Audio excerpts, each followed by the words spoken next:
run these canyons for 6 million years.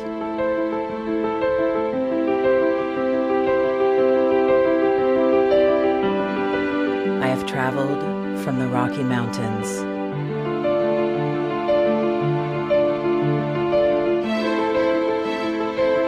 to the deserts, through scorching heat and freezing cold, from the land of the dinosaurs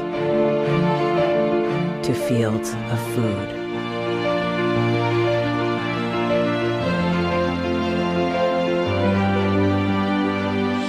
I lend my hand to 7 states, 2 countries, 9 national parks,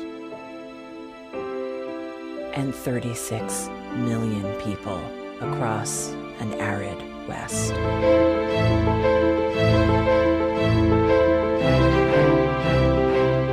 am not the strongest or the largest, but I am the hardest working.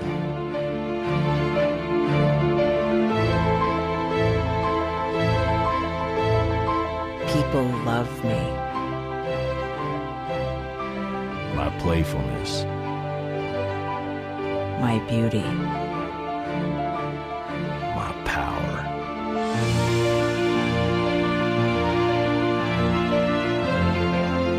My life.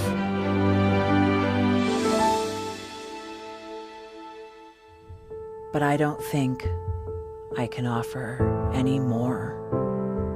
I am I am tired, tired, tapped, and tied. Of the hundreds of major rivers in the world, I am one of the few who no longer kisses the sea. battles to harness my soul have been won and lost. Use me wisely, and I will sustain you. Use me like you have, and I will break.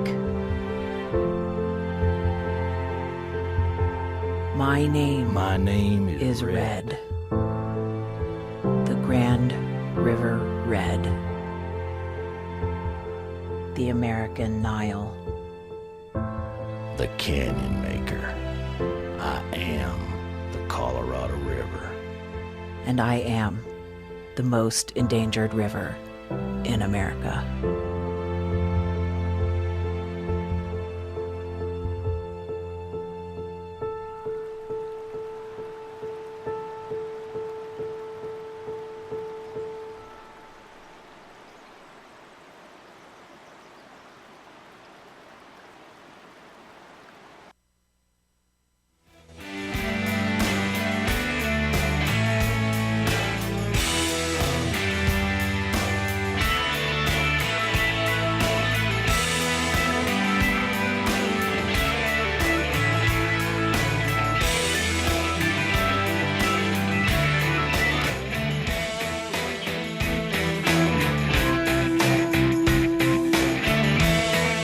Good morning. What do you say? It is Thursday, April 24. So good to see you today, and thank you for joining us here on Free Speech TV and worldwide on our video stream. That's youtube.com/TawkrTV, TawkrTV. Of course, President Obama winding up his visit to Japan. He met yesterday again with Prime Minister Abe, reaffirming America's close relationship with Japan, and last night feted to a swank state dinner at the Imperial Palace with the Emperor and with the Prime.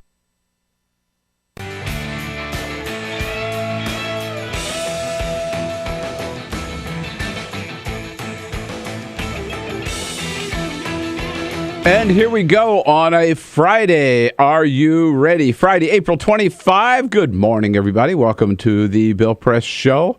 Here we are in our nation's capital, ready to bring you up to date on the news of the day from Washington, D.C., from all around the country, and around the globe. We'll bring you the news of the day. You tell us what it all means to you on this Friday morning. You know how to do so. Give us a call at 866-55-PRESS. Send us your comments on Twitter at BP Show and on Facebook at facebook.com/Bill Press Show. President Obama left Tokyo yesterday. He is now in South Korea, landed in Seoul, immediately went to the big government building where he held a joint news conference with President Park of South Korea, opened that news conference with a moment of silence for the victims of the sinking of that ferry earlier this week, and the tragic loss of so many lives. Here in the United States, back home, Republican Party in disarray today. Republicans tripping over themselves as they try to run away from Nevada rancher Cliven Bundy. Yeah, even though he cheated us taxpayers by refusing to pay grazing fees for running his cattle on public lands, Republicans still hailed him as a hero and a patriot. He became the patron saint of Fox News until he made some comments about thinking that black people might be really better off today if they were back out in the fields as slaves picking cotton. With that, it took him 2 or 3 days, but finally then Republicans like Rand Paul and Dean Heller and Reince Priebus threw him under the bus. How's that outreach in the Republican Party going, to outreach to blacks in the Republican Party going? How's that working out? We'll talk about that and a whole lot more here, so stay with us this Friday morning for the Bill Press Show. This is the Bill Press Show.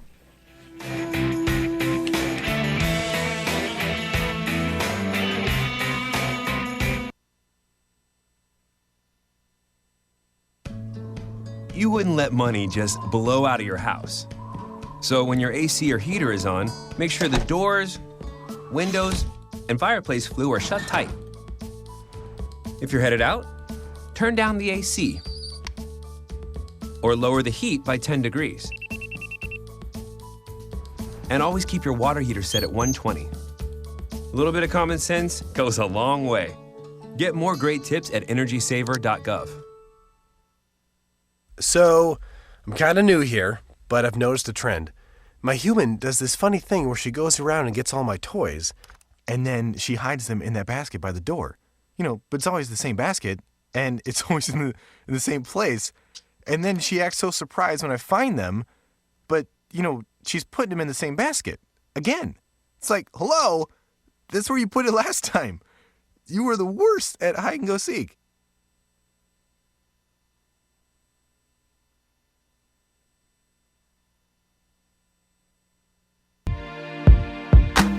California, or the Golden State, has been in the midst of a 3-year drought, and this year, some scientists predict could be the driest in 500 years. Governor Jerry Brown declared a state of emergency in January and in February of this year. The world's 10th largest economy, California is also the United States' top agricultural producer. Half of all our fruits and vegetables come from California. The Golden State is not the only place on the planet struggling for this vital resource. In December 2013, the World Resources Institute found that 37 countries face severe water shortages. Free Speech TV would love to know what you think about this fight for water, especially if you're from the Golden State. Please call our comment line at 1-888-378-8855 or email us at comments@freespeech.org to let us know your thoughts.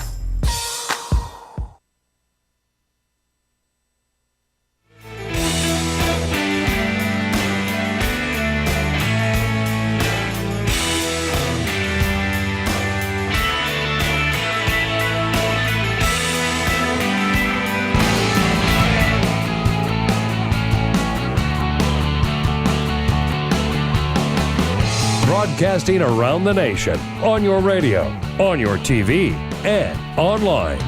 This is the Bill Press Show. President Obama from Tokyo to Seoul, a news conference this morning with the president of South Korea. And on that, it's Friday. Here we go. Love the Friday, April 25. And our favorite day of the week here around the Bill Press Show, and our favorite shows are Friday shows. You bet, you bet, you bet. Good to have you with us. Friday, April 25, as we say. And coming to you live from our nation's capital. Yes, empty. President's out of town. Vice President's out of town. House is out of town. The Senate is out of town. Nobody here but us chickens. But we are on top of whatever's happening here, the little bit that's happening in our nation's capital. More happening around the country, particularly out in Nevada, with rancher Cliven Bundy suddenly making Republicans very, very embarrassed. President Obama continuing his Asian tour, and John Kerry still trying to get things resolved over in the Ukraine. We'll bring it all to you. And on a Friday, you one last chance to sound off before we go into the weekend. So give us a call at 866-55-PRESS.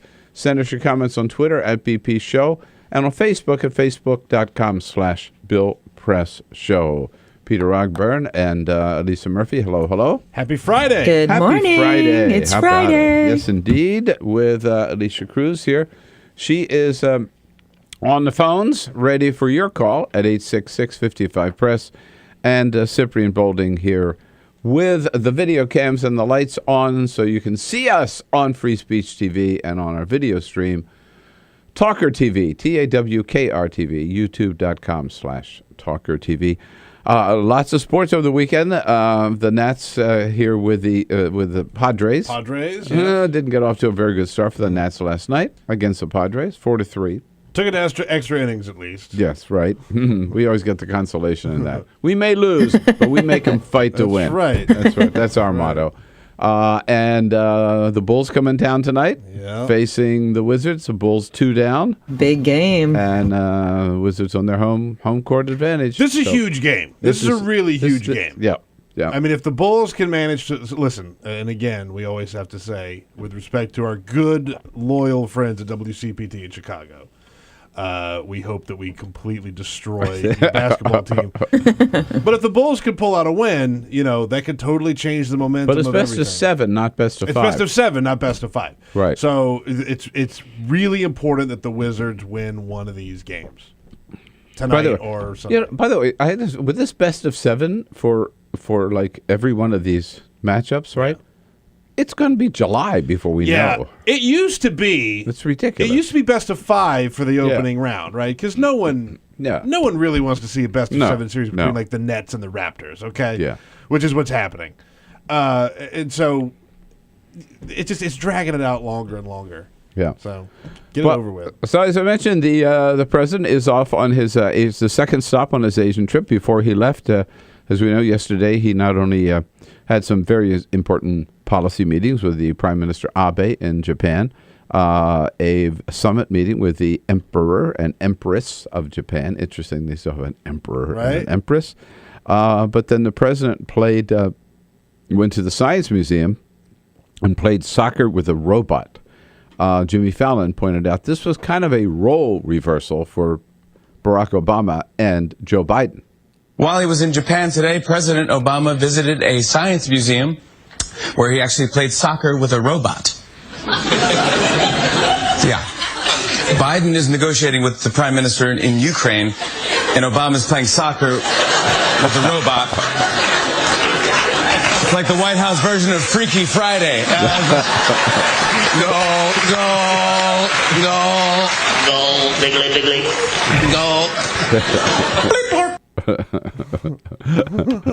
Yeah, well, Obama's out there playing around. Somebody's got to get some serious work done, right? Yeah, that's right. All right. So we've got a lot coming up with Susan Page from USA Today, joining us as she does every Friday.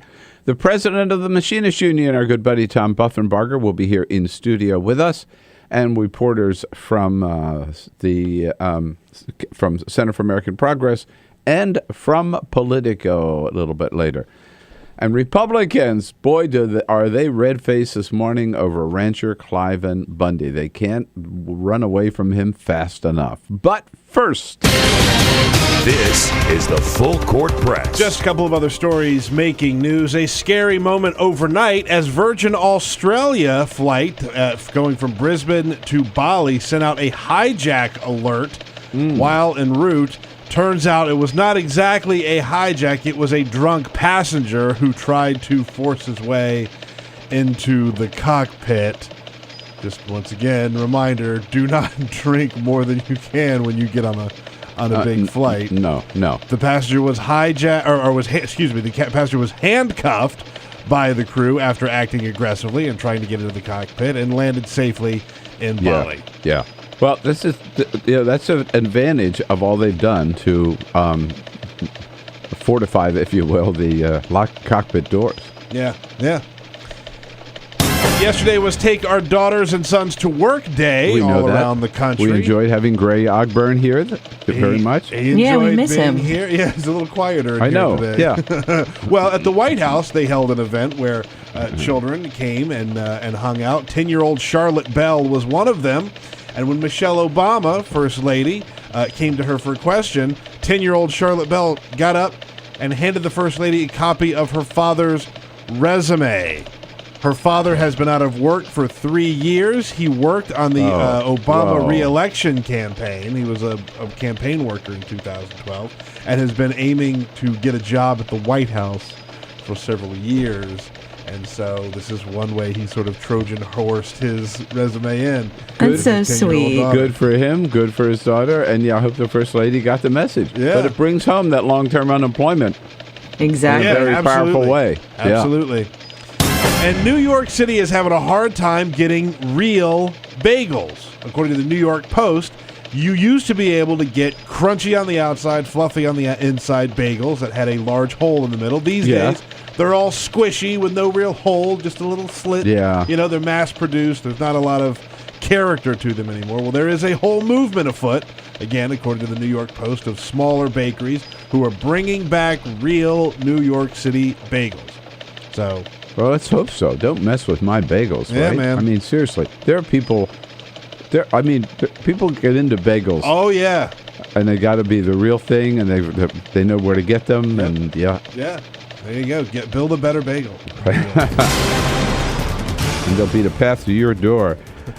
Yes, indeed. It is fun to watch the Republicans tripping all over themselves to run away from rancher Cliven Bundy out in Nevada. And we hadn't talked about this till yesterday, actually, here on the show, because I figured this stupid deal with this rancher out in Nevada. It was pretty obvious to me from the beginning, maybe to you, that once you just looked into it, that this was not worth making a big fuss over. I mean, why were people saluting him as such a role model or such a hero when the facts of the case were that this guy, since 1993, has been stealing from the federal government, meaning he's been stealing from you and me. He's a cattle rancher, so he runs his cattle on public lands, which you're allowed to do if you have a permit. He's got a permit, and you have to pay the grazing fee. He refused to pay his grazing fee. So he's over $1 million in debt to you and me. He's stolen over $1 million from us. And we're supposed to be excited about and he's when a court ruled against him and told the federal government that they had to take his cattle as payment, then we're supposed to get on his side? No, the dumbass should have paid his grazing fees, right? So the whole beginning of this thing to me was bizarre, hardly worth making a sacred cause about. But the Republicans, first these armed militias from all over the country came in to protect him and his family against the federal government. And then Rand Paul calls him a hero. Dean Heller says he's a patriot, the Republican senator from Nevada. Sean Hannity, he becomes a patron saint of Fox News. They talked nothing about him on Fox, segment after segment after segment, extolling this guy. The one columnist yesterday called him the Gandhi of our time. The Gandhi. I mean, Jesus, these guys, idiots. He's a lawbreaker, right? Well, then Cliven Bundy, this is all gone to his head. So he holds a daily news conference. And one day, the last one he held, before yesterday, it was, I think, last Sunday. Yeah, right? It was a couple days ago before. Because the New York Times, it was just one New York Times reporter and one New York Times photographer showed up. Nobody else. And this guy starts talking. Just the New York reporter did not even ask him a question. This guy just started talking. And here's what he had to say about federal government, no. About cattle, no. About grazing fees, no. He starts talking about the people he calls the Negro. I want to tell you one more thing I know about the Negro. When I go through Las Vegas, North Las Vegas, and I would see these little government houses, and in front of that government house, the door was usually open, and the older people and the kids, and there's always at least a half a dozen people sitting on the porch. They didn't have nothing to do. They didn't have nothing for their kids to do. They didn't have nothing for their young girls to do. So he goes on. And because they were basically on government subsidy, and so now what do? They abort their young children. They put their young men in jail because they never learned how to pick cotton. Oh. And I've often wondered, are they better off as slaves picking cotton, having family life and doing things, or are they better off under government subsidy? Yeah, he said this on Sunday. It was reported on Wednesday. It was 2 days before Rand Paul and Dean Heller and Sean Hannity suddenly said, oops, maybe we better distance ourselves from this guy. And Reince Priebus, head of the Republican Party, right? Yeah. So they finally said, oh, no, we distance ourselves from all those comments. So Bundy goes on Peter, all over the media yesterday, goes on, among others, the Peter Schiff show, radio show, to say, now, I was taken out of context. Here's what was really going on. I'm wondering, are they happier now under this government subsidy system than they were when they were slaves and they was able to have their family structure together and the chickens and a garden and the people had something to do? And so in my mind, I'm wondering, are they better off being slaves in that sense, or better off being slaves to the United States government in the sense of I'm just wondering. Way down upon the Swanee River. Yeah, he ought to go see the movie 12 Years a Slave, maybe, if he wants some idea of what slavery was like. They were sitting around with their families and having a good time and feeding the chickens. Yeah. They were slaves. Marshmallow roast, nice little family situation. Singing in the fields. Yeah, boy, they had a... And I'm just a wondering this. I'm just a wondering out loud. Yeah. I want to know. Here's the thing. I mean, I'm glad to see the Republicans now denounce him. They should not have embraced this guy in the first place because, first of all, they were embracing a guy who broke the law, again, who stole money from us, right? So they're embracing him as a hero. And now it turns out he's a racist, and they're surprised. This isn't the first time. Look, they embraced George. We talked about this yesterday. They embraced George Zimmerman. He turns out to be a wife beater, right? Just a violent person. They embraced Ted Nugent.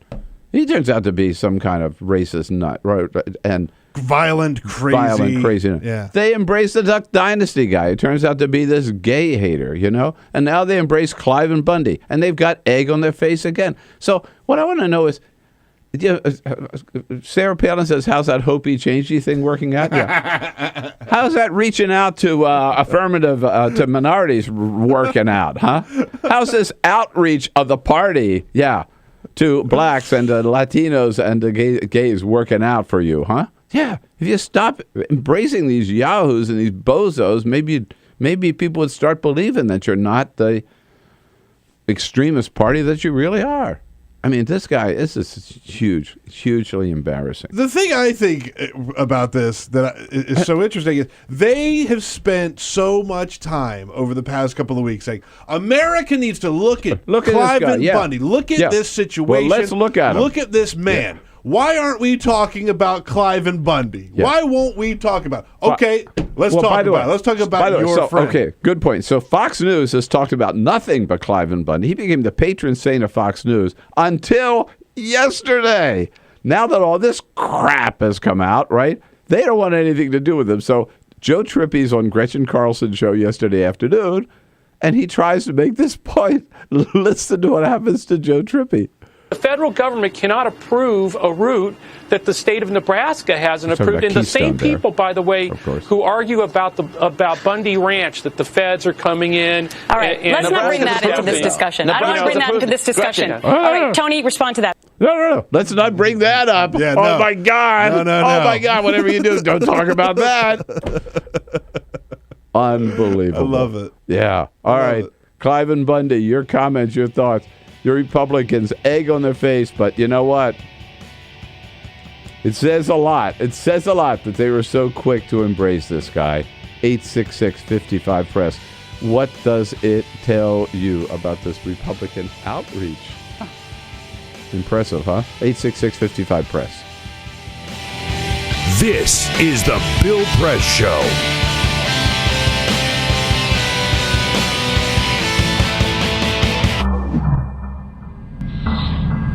You make it sound very easy to take these 90-degree turns in your career. You went from engineering to law. But there's an awful lot of people at that age who feel they're on a track, they've invested time in learning a career, and they need to see it through to the end, or maybe their parents are pushing them to stay in one route. What is your advice for a young person? Stay away from your parents. Our social entrepreneurs are people who have been on the front lines of social change. I've learned so much from talking with them.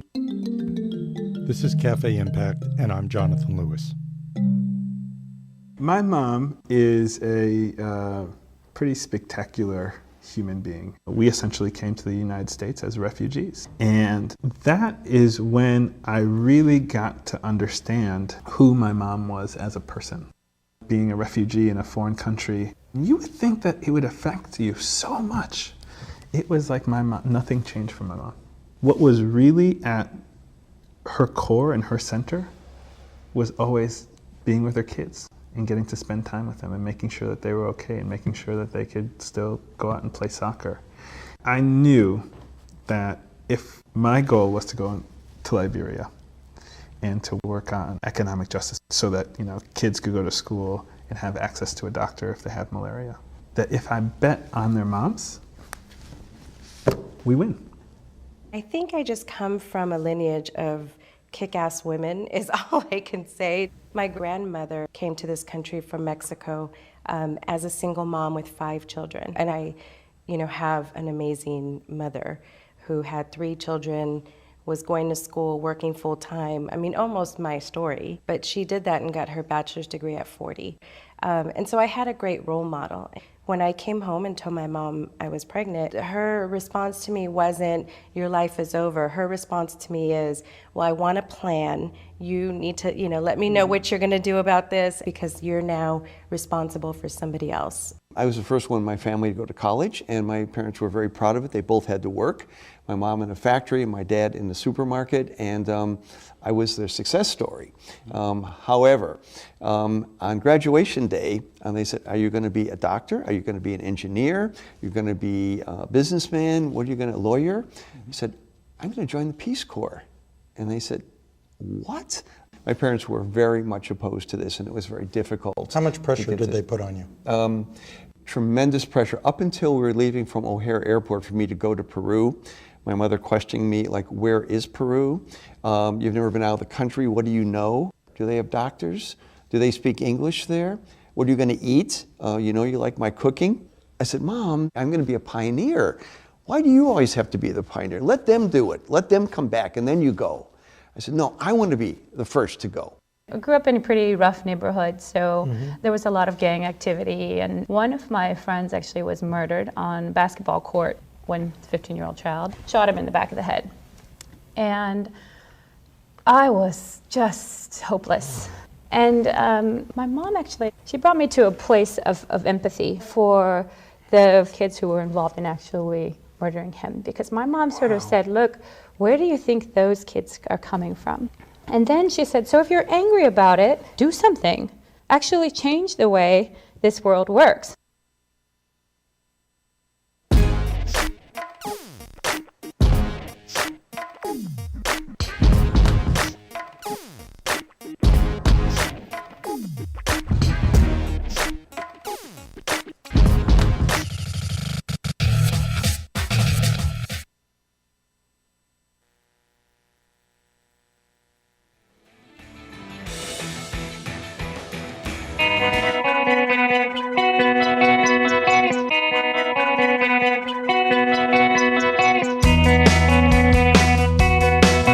This is the Bill Press Show. Cliven Bundy, the Republican hero, the Fox News hero, says he's just wondering maybe blacks would be better off picking cotton in the South. They'd be better off than the way they are today in Las Vegas, living in that government housing. I wonder, he doesn't know. The ignorance in that statement is so profound. It's shocking that somebody today, would still believe that. It's this myth that the blacks were happier when they were slaves. Listening to his comments there again, because I know we read them yesterday. I mean, listened to them. They're ignorant and they're racist, but beyond that, they are pro-slavery comments. Yeah. Like he's making the argument for slavery. Right. Kevin's calling from Chicago. Hi, Kevin. What's up? Hey, Bill. How you doing? Hey, Bill. You know what? This is who these guys are. They can say all they want, but let's face it. Shave about 100 pounds off that fat-ass welfare rancher out there, put a suit and tie on him, and you got Paul Ryan. Yeah. Okay? That's who he is. This is who they are. They can run, but they can't hide. And you know what?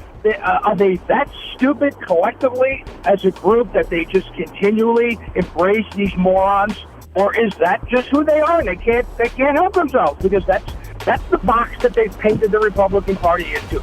Kevin, you are so right. It speaks volumes that they embrace these guys. This one after is the Bill other. Press Show.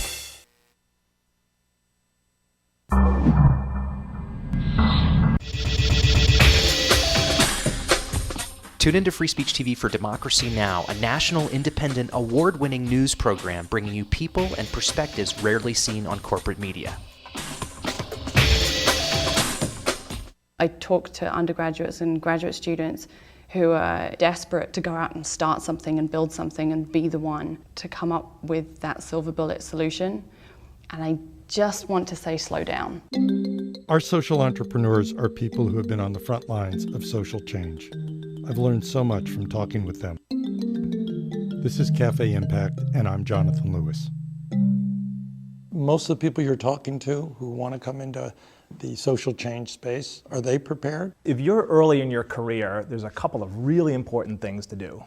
The first one is just to shut the hell up and don't talk for about 5 years and work really, really hard. The only way you're going to be given more difficult things to do is by solving the ones you're already given. And if you're somebody who's always complaining or wants to be promoted above where they really are, you can't learn enough to start to take on a greater pool of responsibilities. Advice you would give a person coming out of college is go work for other people, make your mistakes on their dime. That sounds like me, absolutely. And you know who that came from is one of my board members, Eric Buttline. Eric had seen me start a few companies as a young kid. I mean, I started my first real company when I was 16.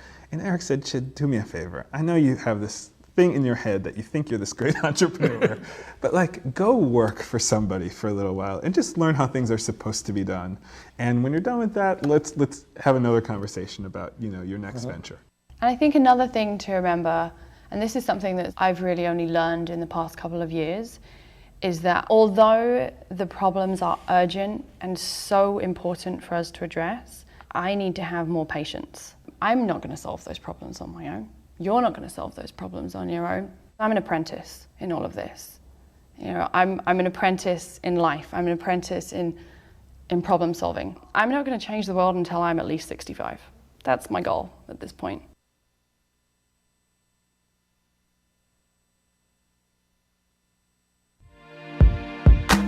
California, or the Golden State, has been in the midst of a 3-year drought, and this year, some scientists predict could be the driest in 500 years.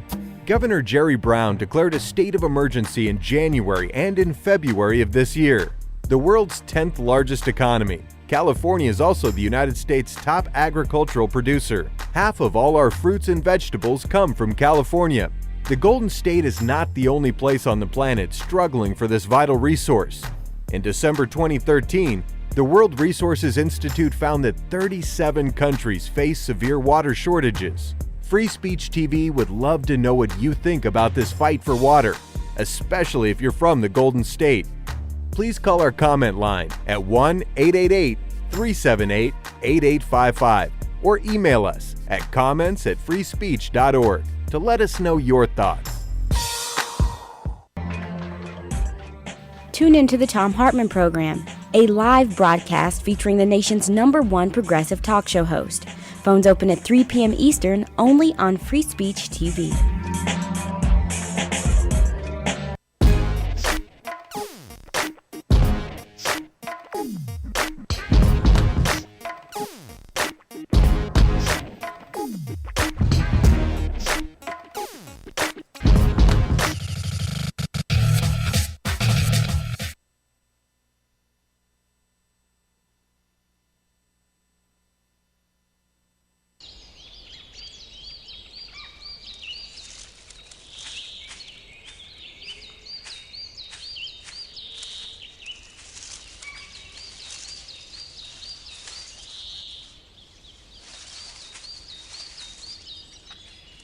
At Earth Justice, we defend the environment in the courtroom. Join our fight. When you take a seat, you take a stand. Earth Justice, because the Earth needs a good lawyer. You wouldn't let money just blow out of your house. So when your AC or heater is on, make sure the doors, windows, and fireplace flue are shut tight. If you're headed out, turn down the AC. Or lower the heat by 10 degrees. And always keep your water heater set at 120. A little bit of common sense goes a long way. Get more great tips at energysaver.gov.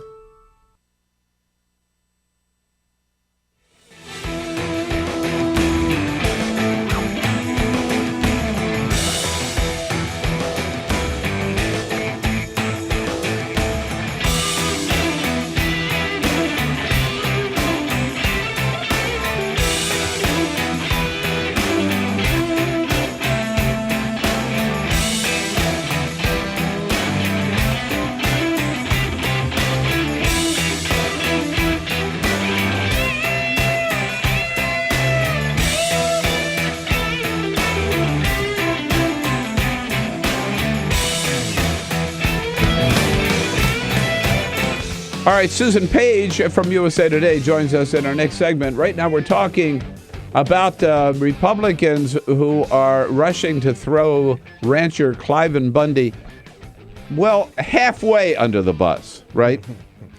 That's one thing that I just want to make sure we understand. They're disassociating themselves from his racist remarks, but they still say he's a hero for challenging the federal government and refusing to pay his grazing fees. Which, by the way, again, since 1993, this has been going on. Now, I still want to know how they call that a noble act, right? Try that. Why don't you try it? Next time you get a parking ticket, refuse to pay it. See if they make you a hero. Next time you get a speeding ticket, refuse to pay it. See if they make you a hero. Next time your mortgage, you miss a mortgage payment, just tell the bank, tough, I don't have the money, or I'd rather go to a Broadway show, right? Or go out to take my family out to dinner. Just try it and see if they're going to make you a great hero. Refuse to pay your income taxes next year and see if Fox News will call you an American patriot. Just tell them you'd like to be this generation's Gandhi. Yeah, that's right. You too can be this generation's Gandhi. So, it's a double thing. They take a cheater, a thief, make him a hero, and he turns out to be a racist, and now they're embarrassed. They got egg on their face. Peter. Remember that you can find us and follow us and join in the conversation on Twitter. At BP Show is where you can find us, at BP Show. Jim Ellen writes in, Fox News should have told Clive Bundy, dude, use the right code words so that you can deny being a racist later. Watch us and we'll show you how it's done. Well, the thing is, he doesn't deny it. All he says is, I was just wondering. I was wondering. I'm not necessarily think that. I was just wondering. I was wondering. Yeah. We see Wanda and more calls coming up, 866-55-PRESS. But just again, Here he's got a chance. Yeah. He's got a chance to defend himself or to correct himself, and he just digs deeper and deeper. We played that one clip from the Peter Schiff radio show. Then he held his daily news conference yesterday. Who the hell Who the hell is he to be holding a news conference every day? As if anybody gives a flying. Come on, Bill. I know, I'm getting awfully close here. I'm good. All right. It's getting hot in here. I know. All right. So here he is yesterday. Here's his latest. I'm just wondering at his news conference yesterday afternoon. I'm wondering, Clive and Bundy's wondering about these people. Now I'm talking about the black community. I'm wondering, are they better off with their young women aborting their children? Are they better off with their young men in prison? And are they better off with the older people on the sidewalks in front of their government-issued homes with a few children on them? Are they better off? Are they happier than they was when they was in the South in front of their homes with their chickens and their gardens and their children around them and their men having something to do? Yeah. I just wondering. Are they better off? I'm wondering. Clive and Bundy's. Anybody refers to himself, by the way, in the third person. Clive and Bundy's a wondering. Right. Clive was a blundering. Yeah. That's what he was doing. Yeah. Well, yeah. It's too bad. We just can't send them all back, Red, to those, to those He paints homes. a picture of slavery. Yeah. It's just of slavery. Bucolic, happy times. Hanging out around the fire, got some chickens in the kids yard. around. Kids hanging around. Men have something to do. Bye, sweetie. Off to work today. Yeah, I'll be home a little bit later for dinner, and then maybe we'll go out for dinner tonight. You don't have to cook tonight. Slavery. Wanda's calling from Philadelphia. Hello, Wanda. Hey, Bill. How are you? Well, if you've noticed that video clip for Bundy doing his impromptu press conference, he is actually escorted onto the stage with someone who actually looks like an African-American gentleman. Take a look at the clip. I find it Peter hilarious. was telling me about that clip. I don't know where did they find that guy, Wanda? Right? Did they go to some actors equity workshop in Las Vegas to say Everybody needs a job? I need a black cowboy. I'm wondering if that black guy that came out with Clive Bundy has ever met Clive Bundy before.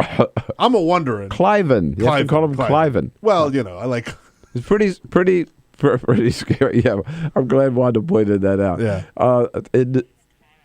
Tyra is down in Savannah, Georgia. Hi, Tyra. Hi, how are you? I'm good. What do you think? Well, I agree with everything you've said so far, but they've taken it to the limit. They've taken it to the limit as far as that this guy is concerned. They're giving him this undue attention. I don't know how they could embrace a guy like that and then turn around and pretend they don't. Now they're throwing the guy like halfway, maybe even all the way. Right. Oh, it's beyond this. It's beyond that. Sean Hannity, I swear. I just wanted you to know that I just discovered your program. I love it. And I thought I'd say I love BP, but it turns out BP for Bill Press. We're the good BP. Well, that's very kind of you, Tara. It's nice to discover you. Nice back at you. And by the way, Savannah, Georgia is one of those towns I've always wanted to go to. You never been? No, I've never been. Lovely. And it's not far from Charleston. I know. Every time I've been to Charleston, I see the signs to Savannah. So now there's another reason. Tara's another reason for going down there. But I'm glad you mentioned, Tara, Sean Hannity. Sean Hannity, again, he said, well, I condemn Cliven Bundy's racist remarks. And here's again, Sean Hannity said, but what's the problem is that now when people are talking about his racist remarks, it's going to take the focus away from the real issue, right? And the real issue being that this is a classic case, of government outreach. No, it's not. It's a classic case of somebody who is just stealing from the federal government. And again, when we say that, it's important to realize stealing from you and me, because these are public lands. We own these lands. He's grazing his cattle on our land, and he owes us money, a fee for doing so. So that their fundamental root issue is still wrong. They shouldn't be embracing him for that, and they certainly shouldn't be embracing him for his racist remarks. Maureen up in Webster, New York. Hi, Maureen. Hi, how are you? I'm good, thank you. My comment is that he is critical of the Negro for being government takers. That's the all Negro. he is. Yeah. What? Oh, that's all he is, you mean? That's all he is. Oh, yeah. Yeah, that's right. Yeah. Because, first of all, he is taking advantage of public lands, right? And I also think, I read this somewhere, I want to be careful here, that this guy's been getting government subsidies, like, forever, as a cattle rancher. No, not a bad idea. Yeah, which a lot of them do. Somebody ought to really look more into that. But again, I think Kevin, I'm so glad our first caller made the point. This is not an accident, right? The fact that the Republican Party has embraced one after the other these yahoos, these extremists, like Ted Nugent, like the Duck Dynasty guy, and now like Cliven Bundy, it really does say something about who they are. I love the way you say it. You take 100 pounds off that fat Cliven Bundy, and you've got Rand Paul, or you've got Ted Nugent, or you've got Dean Heller, or you've got Sean Hannity. Vaughn is calling down in Ridgeland, Mississippi. Hello, Vaughn. Hey, Bill. I was thinking if Clive Bundy doesn't recognize the U.S. government as being legit, wouldn't you think that the government shouldn't afford him any protection as a citizen? Well, I think that logic follows. Absolutely, Vaughn. Absolutely. And the other thing I say, Vaughn, by the way, is, if you know your history a little bit, this is not like something new, right? I mean, in George Washington's time, there was a group of farmers in western Pennsylvania who said they didn't want to pay their little whiskey tax, and they rose up in rebellion, armed rebellion against the federal government. And guess what? George Washington himself led the forces that went to western Pennsylvania and crushed that rebellion, right? So whose side are we on here, right? Are we on George Washington's side? That's great. Or not, That's right? Great. So the pro-American George Washington position in this is pretty clear. Cliven Bundy is wrong, and so are the militia, by the way. We haven't even talked about that. These crazy guys from all over the country, armed guys all over the country, are wrong too. Fox News, egg on its face. A lot else going on too. Hey, thanks for your calls, folks. We'll talk more about that. Keep you up to date on it. Susan Page, Washington Bureau Chief for USA Today, joins us next. This is the Bill Press Show.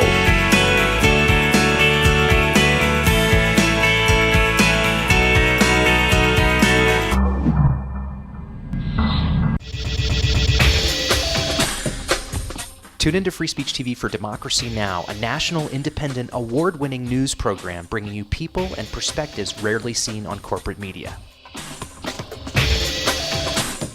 I'm the retired bishop with the Episcopal Church as the bishop for all chaplains in federal service. I read that there was a group of people that represented a sense of injustice that I had. We'd lost Zuccotti. I mean, there was a kind of a hope that maybe Trinity Church would be gracious and give refuge. We picked this day where we would gather and demonstrate that Trinity was closing its ears to what was happening. We marched around the block, and I realized that, my goodness, they're carrying a ladder. And I thought, well, this is the moment.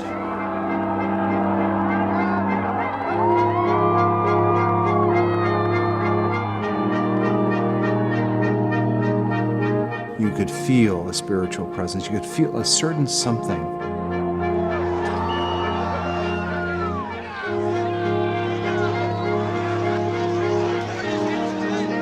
And then the cops came in.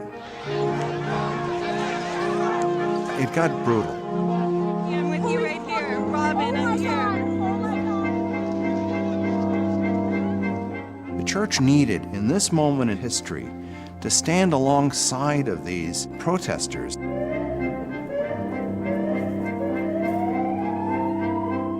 truth of Christ is found in the pews, is found in the institutional church, but it is also found in the streets. It's found in the honesty and the integrity, the insistence of people that you find in Occupy Wall Street.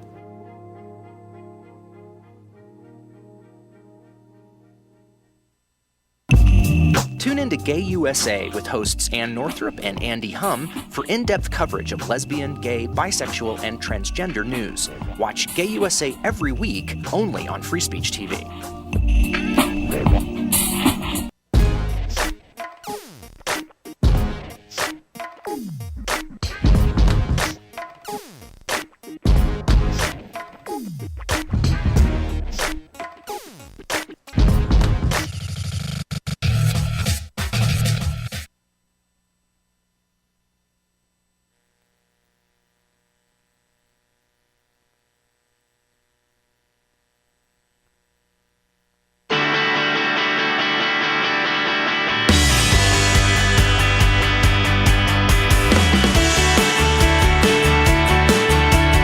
Seen on Free Speech TV and online on TawkrTV. This is the Bill Press Show.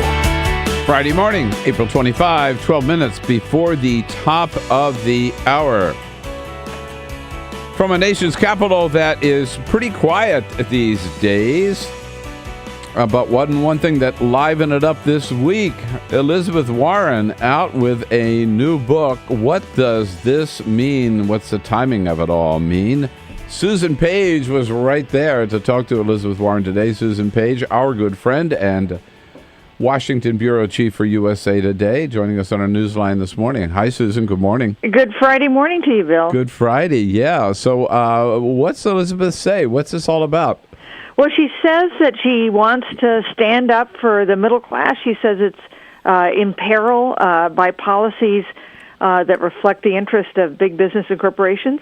And she says that she's not running for president, but she doesn't give the kind of Sherman-esque statement that might indicate she would never, ever be interested in running for president.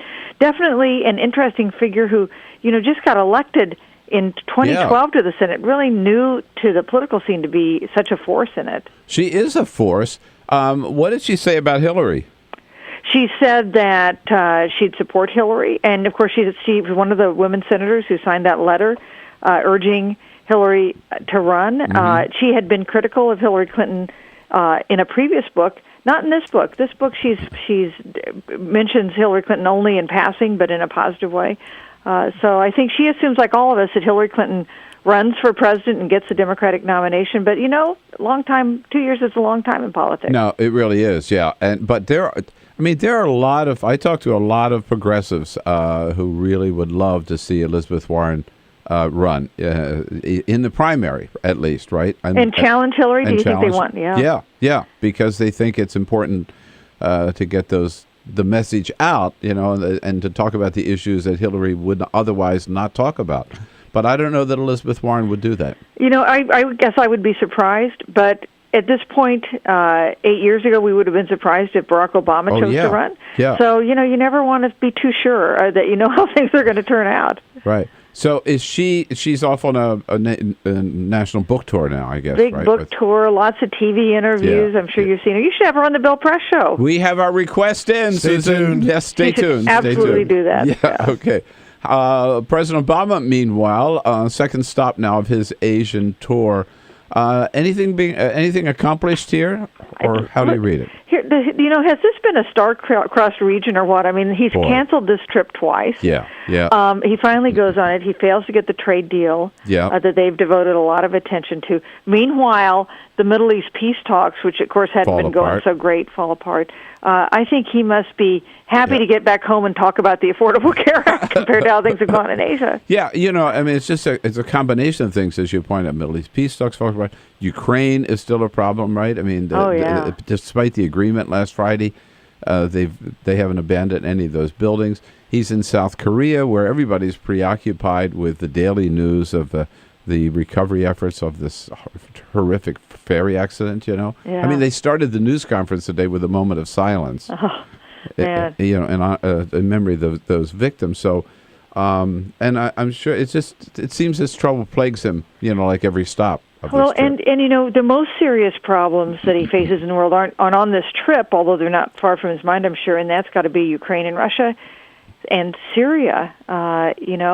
So it's pretty classic, isn't it, in a second term of a president to face foreign policy challenges? And the problem for him is these are not reflecting initiatives of his own and goals that he wants to complete. He is really playing defense around the world. Yeah, no, indeed. Interesting. I want to come back to Hillary here just a second. There was an interesting sidebar this morning that Caroline Kennedy, who really offended the Clintons by she and Uncle Teddy endorsing Barack Obama, right, in 2008. Yes. She said yesterday that she would support Hillary if Hillary ran for president. But Bill, did you watch the interview itself? No, I didn't. No. So I saw the interview that Chuck Todd did, and he asked her, and she said, "Well, I hope she." He said, "Do you hope she runs?" She said, "Well, I hope she runs if that's what she wants to do." Oh. And then he noted. I mean, I may be making that sound a little more negative than it did, but those were her words. And then he kind of pressed her on it, and she got a little peevish with him. Oh. Huh. So, no, I'll have to go back and watch it. Yeah, it's worth watching. I mean, if she did say, and I don't doubt her, that she'd support Hillary Clinton and that she hopes she runs if that's what she wants to do, but it was not the kind of "we need her for America" statement that her biggest supporters would make. Finally, Susan, I'm sorry that you're not the one who got the interview with rancher Cliven Bundy. Man. Boy, has that like the cigar that exploded in the Republican Party's face, huh? The only good thing is that I think he's seen as just totally unacceptable by everybody, including the people in his party. And so maybe that's the only silver lining out of a guy who can say the things he was saying. But the fact that they rushed to call him, a hero and a patriot. Well, that was weird anyway, given his standoff. But right. Yeah. I mean, I was saying earlier, if you and I could refuse to pay our income taxes, for example, right, and be called a patriot for doing so, I mean, that's basically what they're saying about Cliven Bundy. He refused to pay his grazing fees. We're both residents of the District of Columbia, where we don't have voting representation in Congress. So I've often wondered, why are we paying federal taxes? Susan, let's start a revolt. Let's start a rebellion. Maybe Fox News will make heroes out of us. All right. Hey, have a good weekend, Susan. Thanks so much. Hey, you All too, right. Bill. Thanks for your good work. As always, Susan Page is the Washington Bureau Chief, USA Today. This is the Bill Press Show.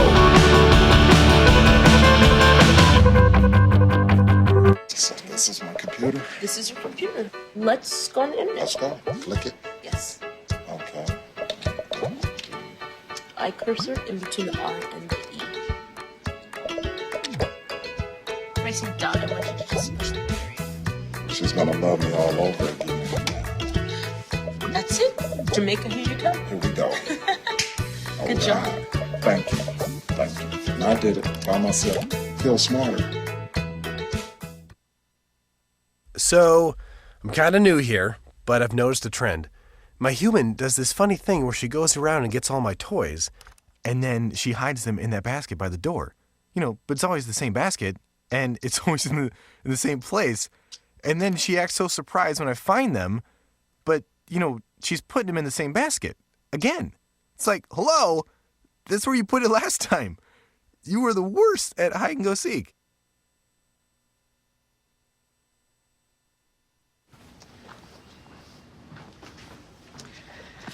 All right. I know this isn't any fun to talk about, but we should. Okay. So who's going to do what? I'll pack the dead batteries. Great. I'll only put what I don't need into a duffel bag. Perfect. That's totally unhelpful. No problem. Meanwhile, I will try to comfort everyone by speaking in a calm voice. And I'll try to get the generator going without any gas. Oh, let's not forget the cell phones, which probably won't work. Right.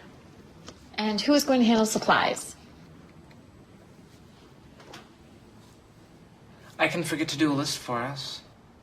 Thanks, pal. Well, I think we couldn't be any less prepared. I'm proud of you guys. Talk to your kids about who to call, where to meet, what to pack. Visit ready.gov/kids for tips and information.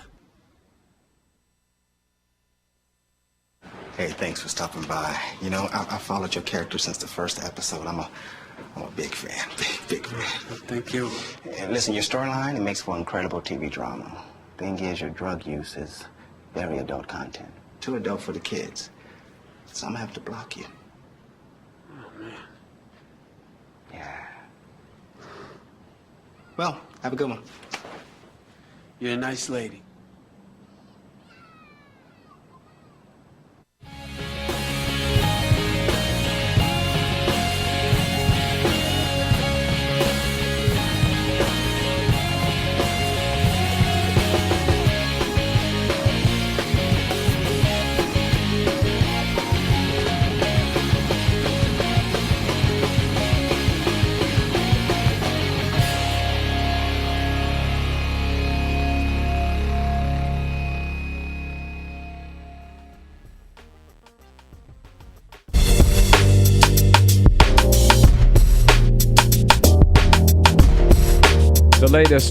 The latest numbers on income inequality in this country and poverty from the AFLCIO in the next hour, as well as reporter Lauren French from Politico, and then a little bit later, President Tom Buffenbarger of the Machinists Union. So lots more ahead here on our Friday edition of the Bill Press Show. This Good to have you with us. is the Bill Press Show.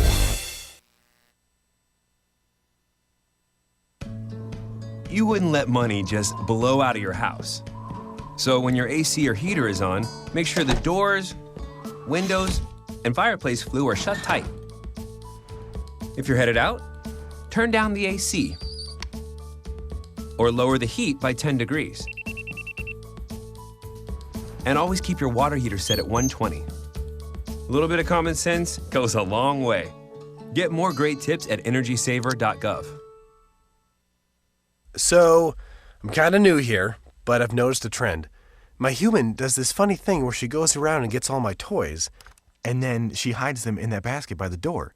You know, but it's always the same basket, and it's always in the same place. And then she acts so surprised when I find them, but, you know, she's putting them in the same basket. Again. It's like, hello? That's where you put it last time. You were the worst at hide and go seek.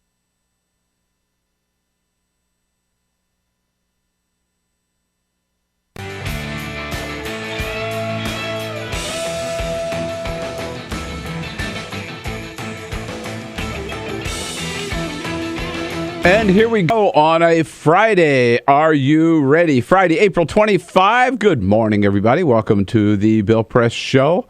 Here we are in our nation's capital, ready to bring you up to date on the news of the day from Washington, D.C., from all around the country and around the globe. We'll bring you the news of the day. You tell us what it all means to you on this Friday morning. You know how to do so. Give us a call at 866-55-PRESS. Send us your comments on Twitter at BP Show and on Facebook at facebook.com/Bill Press Show. President Obama left Tokyo yesterday. He is now in South Korea, landed in Seoul, immediately went to the big government building where he held a joint news conference with President Park of South Korea. Opened that news conference with a moment of silence for the victims of the sinking of that ferry earlier this week, and the tragic loss of so many lives. Here in the United States, back home, Republican Party in disarray today. Republicans tripping over themselves as they try to run away from Nevada rancher Cliven Bundy. Yeah, even though he cheated us taxpayers by refusing to pay grazing fees for running his cattle on public lands, Republicans still hailed him as a hero and a patriot. He became the patron saint of Fox News until he made some comments about thinking that black people might be really better off today if they were back out in the fields as slaves picking cotton. With that, it took him 2 or 3 days, but finally then Republicans like Rand Paul and Dean Heller and Reince Priebus threw him under the bus. How's that outreach in the Republican Party going, to outreach to blacks in the Republican Party going? How's that working out? We'll talk about that and a whole lot more here, so stay with us this Friday morning for the Bill Press Show. This Good to have is you on the board. Bill Press Show. Tune into Free Speech TV for Democracy Now!, a national, independent, award-winning news program bringing you people and perspectives rarely seen on corporate media. Grunt work. Love it, hate it, useful, not useful. Necessary.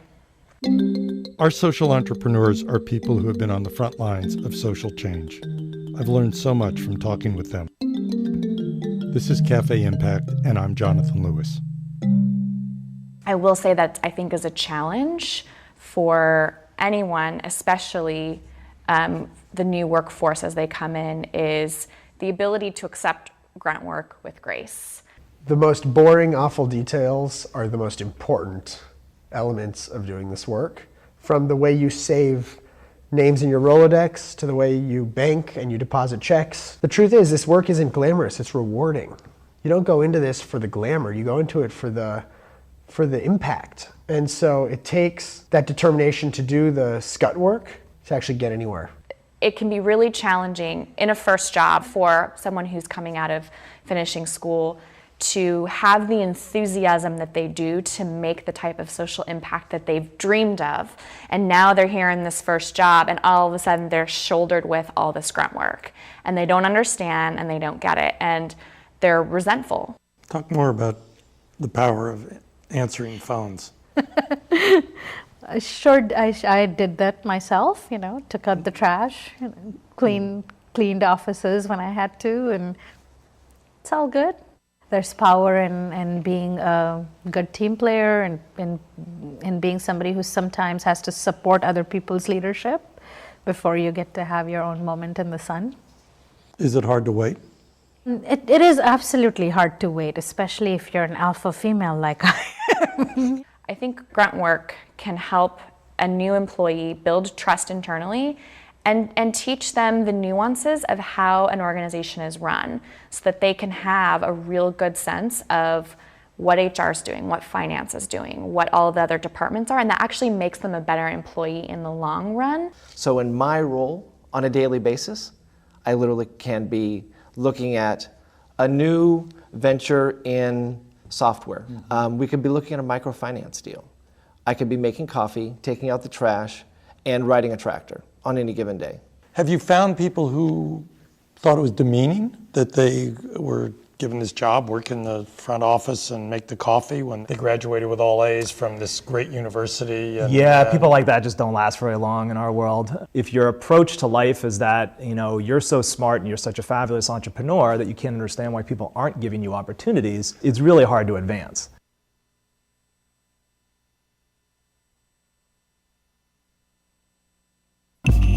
Tune in to Gay USA with hosts Ann Northrup and Andy Hum for in-depth coverage of lesbian, gay, bisexual, and transgender news. Watch Gay USA every week, only on Free Speech TV.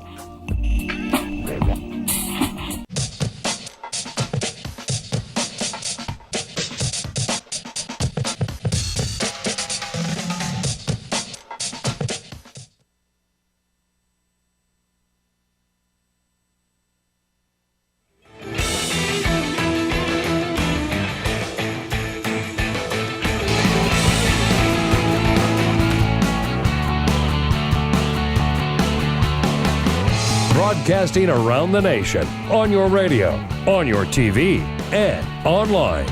This is the Bill Press Show. President Obama now in South Korea, the second stop of his Asian tour, and a news conference this morning with President Park of South Korea. Good morning, everybody. It is Friday, April 25. So good to see you today. Thank you for being with us. Thank you for joining us. Whether you're listening on your local progressive talk radio station, watching on Free Speech TV nationwide, or watching worldwide on our video stream, youtube.com/TawkrTV, TAWKRTV. Welcome, and welcome to our team here as well, Peter Rugburn and Lisa Murphy. Hello there. Hey, good morning. Happy Friday. Happy Friday. Alicia Cruz on the phones, and Cyprian Bolding on the video cam as well. We've got a lot to get into this morning. By the way, John Boehner, this is this extended Easter break continues, I think, until next Tuesday. But once in a while, the members of Congress actually do sort of make an attempt to show that they're working in their district. John Boehner did so yesterday, holding a town hall meeting at which he insisted that he was ready to pass immigration reform. It's just that some of his Tea Party Republican colleagues didn't want to go there because they thought it was either too hot to handle or too much work. John Boehner making fun of his Republican colleagues. Oh, don't make me do this. Oh, this is too hard. Rare form. Oh, my God. I will never get tired of hearing that. That is so funny. At first, I thought it was John Boehner just breaking down crying. Yeah. I mean, that's more typical. Reasonable. It sounds a little assumption. Can we hear that again? It sounds a little like that, doesn't it? Oh, don't make me do this. Oh, this is too hard. John, I stubbed my toe. Yeah. Speaker Boehner, can we please, for a moment, can you just talk a little bit about your humble beginnings and your father, the bar owner, and how you came up to rise to be Speaker of the House? Can we talk about that for a moment? Yeah. Oh, don't make me do this. Oh, this is too hard. Perfect. That's perfect. Oh, man. Save that tape. Yeah, save that tape. Oh, save that forever. Yes, indeed. All right, let's get right to it. We're going to talk the economy and income inequality with the chief economist of the AFLCIO here, Bill Spriggs, at the top of the hour. Reporters following from Politico and the Center for American Progress. And Tom Buffenbarger, one of America's great labor leaders, president of the Machinists Union, will be here in studio with us a little bit later this Friday morning. But first, Peter? This is the Full Court Press. Just a couple of other stories making news. Good news out of Ukraine. Vice News correspondent Simon Ostrovsky, who had been held for a couple days there by pro-Russia separatists in eastern Ukraine, has been released. He'd spent a couple days in captivity. He says he was beaten, he was berated, but then after that, he was treated quite well. They have released him. Vice News putting out the statement yesterday. They said Vice News is delighted to confirm that our colleague and friend Simon Ostrovsky has been safely released, and is in good health. That is good news. Because Very too many good stories lately of journalists losing their lives in conflicts around the world, and good for him.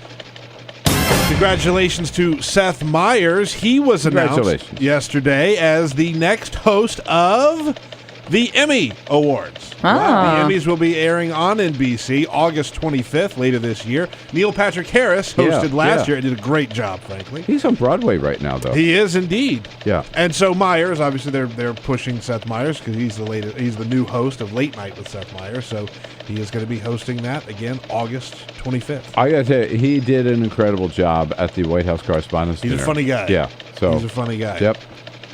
I don't know if you knew this, but Michael Phelps retired after the Olympics. He wasn't going to be swimming anymore, but he decided to unretire. He's coming back. Oh, really? He's doing sprinting events, which he'd been known to do sort of middle and longer distances because of his endurance. But he's doing sprint races now. So his first race was yesterday. He came in second in the 50-meter freestyle. He lost to Ryan Lochte, of course, the other American we remember. But his big comeback tour is not off to the best start. He didn't finish. Second's not bad. I was going to say, but when you're the greatest swimmer of all time, you expect to get first. It's a little rusty, that's all. He'll get there. Several stories lately, troubling stories about income inequality in this country and how well, particularly, or how not so well, the middle class in this country is doing.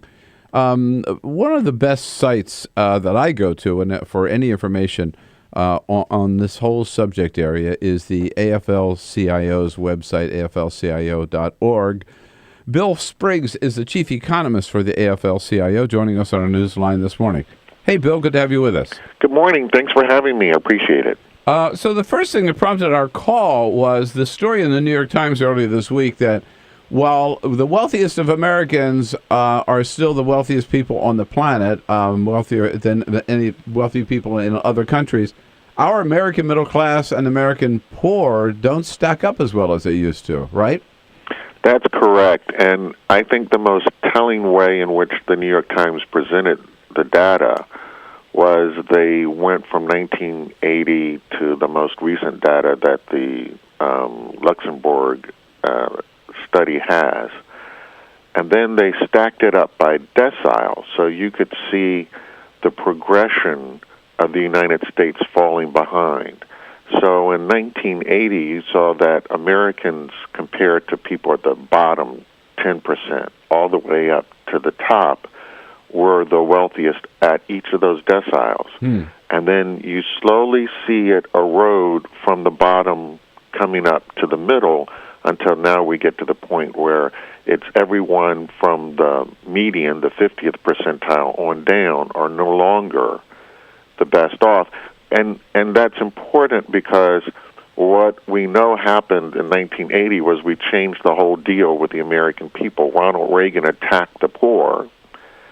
And what the study showed is that it isn't so much the market-based income inequality in the United States. It's the after-tax inequality in the United States. And we know what happened in the 1980s. We decided rich people don't get taxed. We're not going to help poor people. We're not going to transfer money. And we're not going to help people at the bottom. And so people in the middle need to remember that. This deal that was struck, the new deal that Americans were given, was they were told the government will get off your back. We're not going to tax people. But we're going to attack those people at the bottom 20% because they're just lazy. Yeah, and it also refutes this whole trickle-down theory, right? One more time. It absolutely refutes trickle-down. What it shows is that you're rotting the country from the bottom. And so if you want to stay on the top, if all of us want to stay on top, you have to push it up from the bottom. What does this... from your site, right, I saw that in terms of the gap between what a CEO makes in this country and what your average American worker makes in this country, during that same period, that has grown enormously as well, correct? That's correct, and we put out a chart showing current data, and the gaps are huge, very big in fast food industries. And so this again is that disturbing trend that says we're going to give it all to the top. The share of income going to labor is declining, so people who are working are getting a smaller and smaller share of the pie. That increases inequality among those who get income from work. And then, of course, we see a bigger share going to finance and to corporate profits. What is what policies or changes in the law is the AFL-CIO seeking to try to get things on a better level playing field? Well, we're helped out now because not just this study, but many other studies are coming out pointing to how inequality hurts growth. And so even the IMF, which is sort of notorious as not being for poor people, has decided that after looking at the data, income transfers help. So one thing is things like extending unemployment benefits, which we can't get the House of Representatives to do. Right. Restoring our food assistance, which we passed a budget that cut that. That's it. Those things, it turns out, aren't just morally right. They're good economics. They actually promote faster and more sustainable growth. We know that now. So people who say they want to hurt people at the bottom are actually hurting the economy. This kind of thing is hurting. Of course, we have to get people organized again. They have to have the right to join a union. We have to get the minimum wage up. We have to be able to push wages up from the bottom as well. So these are some of the things that have to take place right away. And then the visit recently by Thomas Piketty, the French economist, highlights that this is not a trend that is because of skills or globalization. It has some deeper issues to it. Highlight that why do we continue to argue about, quote unquote, the death tax? We should really be back to having estate taxes. We know that tons of income goes untaxed, and we need to find a way to restore fairness, and the best way to do that, of course, is to restore our estate tax to its previous levels. One of the things we don't hear people talk about much anymore in this country is poverty, right? Although it's a pretty serious problem still in the United States, even if we're not talking about it. It's a very serious problem, and again, this is highlighted in that study. In the United States, the problem of market-based income isn't as extreme as in other countries, which means that we're the country of the working poor. And people forget that 60% of households, 67% of households that are poor have workers in them. 40% have full-time, full-year workers in them. So we show up as this huge abomination among industrialized countries for having working poor people. How can you be a country which still, on the basis of GDP per capita, just on the basis of average, just on the basis of what do all of us contribute, is the richest country? But we have all these people who are working and poor. No other country has that. And that's one of the bigger things that comes out of that study. Well, I hope these are the issues, some of the issues that, Democrats will be talking about this year in these midterm elections, because that's important to get the focus on this, and they certainly have all the facts that they need to make a strong case. Thanks in great part to your good work at the AFL-CIO. Thanks, Bill. It's good to talk to you, and we'll get you back on the program, hope sometime soon. Thanks. I appreciate it so much. Bill Spriggs is the chief economist for the AFL-CIO. Seriously, if you want to know exactly how bad, serious this problem of income inequality is, go to the website, AFLCIO.org. It's the income inequality, or I think it's right on the front page. You'll find it. We'll be right back. This is the Bill Press Show. You make it sound very easy to take these 90-degree turns in your career. You went from engineering to law. But there's an awful lot of people at that age who feel they're on a track, they've invested time in learning a career, and they need to see it through to the end, or maybe their parents are pushing them to stay in one route. What is your advice for a young person? Stay away from your parents. Our social entrepreneurs are people who have been on the front lines of social change. I've learned so much from talking with them. This is Cafe Impact, and I'm Jonathan Lewis. My mom is a pretty spectacular human being. We essentially came to the United States as refugees. And that is when I really got to understand who my mom was as a person. Being a refugee in a foreign country, you would think that it would affect you so much. It was like my mom, nothing changed for my mom. What was really at her core and her center was always being with her kids and getting to spend time with them and making sure that they were okay and making sure that they could still go out and play soccer. I knew that if my goal was to go to Liberia and to work on economic justice so that, kids could go to school and have access to a doctor if they have malaria, that if I bet on their moms, we win. I think I just come from a lineage of kick-ass women is all I can say. My grandmother came to this country from Mexico as a single mom with 5 children. And I, have an amazing mother who had 3 children, was going to school, working full-time. I mean, almost my story. But she did that and got her bachelor's degree at 40. And so I had a great role model.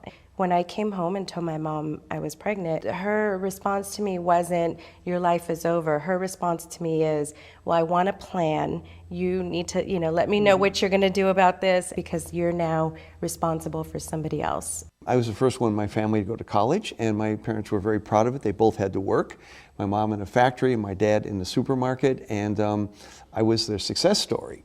However, on graduation day, they said, are you going to be a doctor? Are you going to be an engineer? You're going to be a businessman? What are you going to, lawyer? I said, I'm going to join the Peace Corps. And they said, what? My parents were very much opposed to this, and it was very difficult. How much pressure did they put on you? Tremendous pressure. Up until we were leaving from O'Hare Airport for me to go to Peru, my mother questioning me, like, where is Peru? You've never been out of the country. What do you know? Do they have doctors? Do they speak English there? What are you going to eat? You like my cooking? I said, Mom, I'm going to be a pioneer. Why do you always have to be the pioneer? Let them do it. Let them come back, and then you go. I said, no, I want to be the first to go. I grew up in a pretty rough neighborhood, so there was a lot of gang activity. And one of my friends actually was murdered on a basketball court when a 15-year-old child shot him in the back of the head.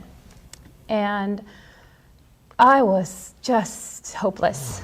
And my mom actually, she brought me to a place of empathy for the kids who were involved in actually murdering him. Because my mom sort of said, look, where do you think those kids are coming from? And then she said, so if you're angry about it, do something. Actually change the way this world works.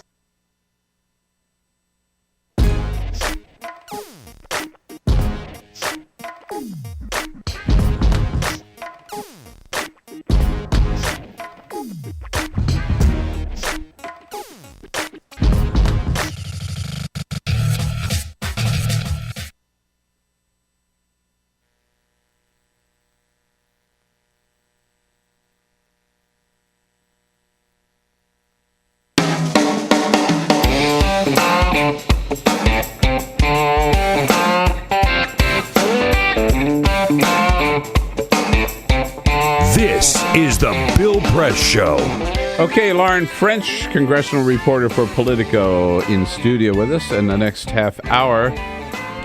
On a Friday, at some point in the show, we love to just take a little time out, look back over our best sound bites, or our favorite sound bites of the previous week. We start at the bottom, work our way up to the top.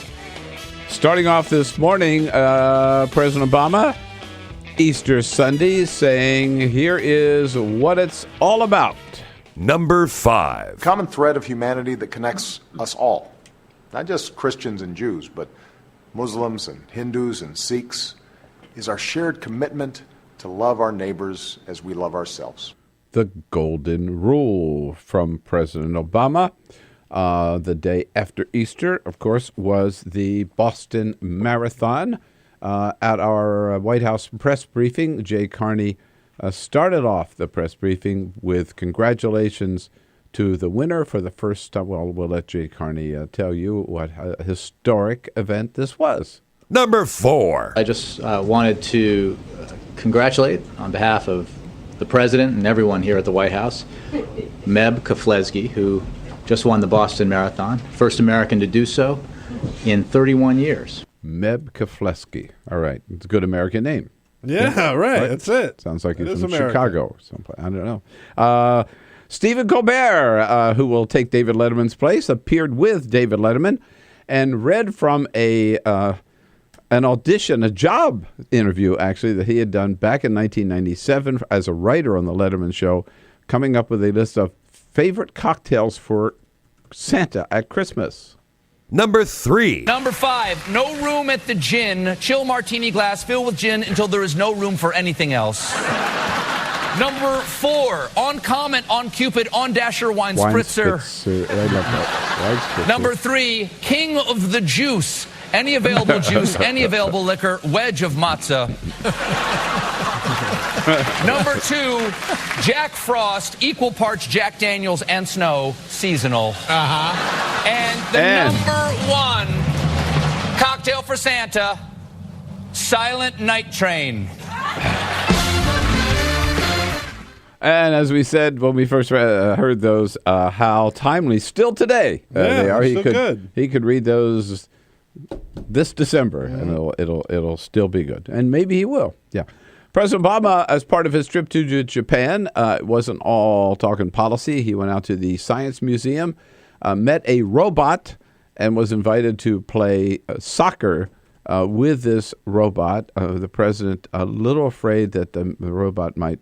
Well, he'll tell you. Number 2. It's going to be pretty hard, huh? If it hits me in the nose, it'll be terrible. Okay, come on, I'm ready. Ready. Hits me in the nose, President says. It'll be terrible. And finally, right at the very top, and our favorite, and we just heard it a little while ago, John Boehner. Speaker John Boehner. Now, to get the context, he's at a town hall meeting, and he says, immigration reform. Somebody asked him, and he says, I want to do immigration reform. I want to do it. It's just some of my colleagues think it'll be too hard. And here's what they sound like. Number 1. Oh, don't make me do this. Oh, this is too hard. It sounds like he's at like a doctor visit, or something horrible. That is so good. And it's so like un-Boehner, I mean, you don't hear him clowning around like that. No, very never. much, right? Yeah. He probably wishes he hadn't done it. But don't worry, John We won't Boehner. let him forget it. Don't worry, John Boehner. We'll never play that clip again. No, we will not. We will not play it again. This is John the Boehner. Bill Don't worry. Press We won't Show. make fun of you.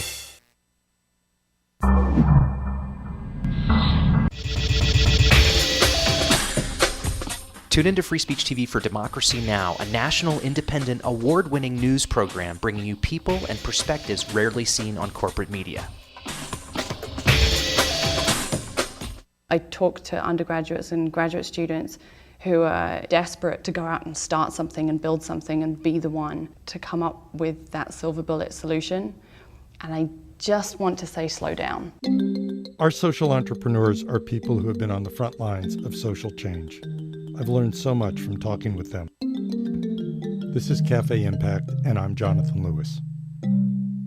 Most of the people you're talking to who want to come into the social change space, are they prepared? If you're early in your career, there's a couple of really important things to do.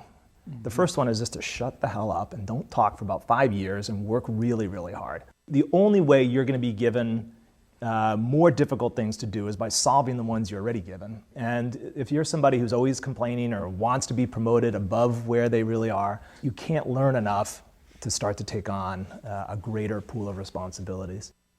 Advice you would give a person coming out of college is go work for other people, make your mistakes on their dime. That sounds like me, absolutely. It does sound like you. And you know who that came from is one of my board members, Eric Buttline. Eric had seen me start a few companies as a young kid. I mean, I started my first real company when I was 16.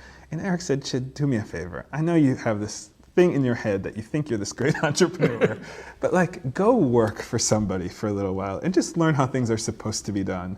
And when you're done with that, let's have another conversation about your next venture." And I think another thing to remember, and this is something that I've really only learned in the past couple of years, is that although the problems are urgent and so important for us to address, I need to have more patience. I'm not going to solve those problems on my own. You're not going to solve those problems on your own. I'm an apprentice in all of this. I'm an apprentice in life. I'm an apprentice in problem solving. I'm not going to change the world until I'm at least 65. That's my goal at this point.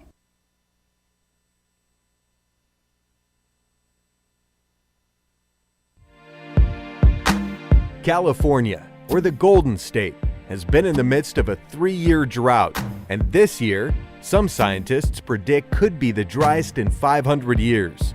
Governor Jerry Brown declared a state of emergency in January and in February of this year. The world's 10th largest economy, California is also the United States' top agricultural producer. Half of all our fruits and vegetables come from California. The Golden State is not the only place on the planet struggling for this vital resource. In December 2013, the World Resources Institute found that 37 countries face severe water shortages. Free Speech TV would love to know what you think about this fight for water, especially if you're from the Golden State. Please call our comment line at 1-888-378-8855 or email us at comments@freespeech.org to let us know your thoughts. Tune into the Thom Hartmann Program, a live broadcast featuring the nation's #1 progressive talk show host. Phones open at 3 p.m. Eastern, only on Free Speech TV.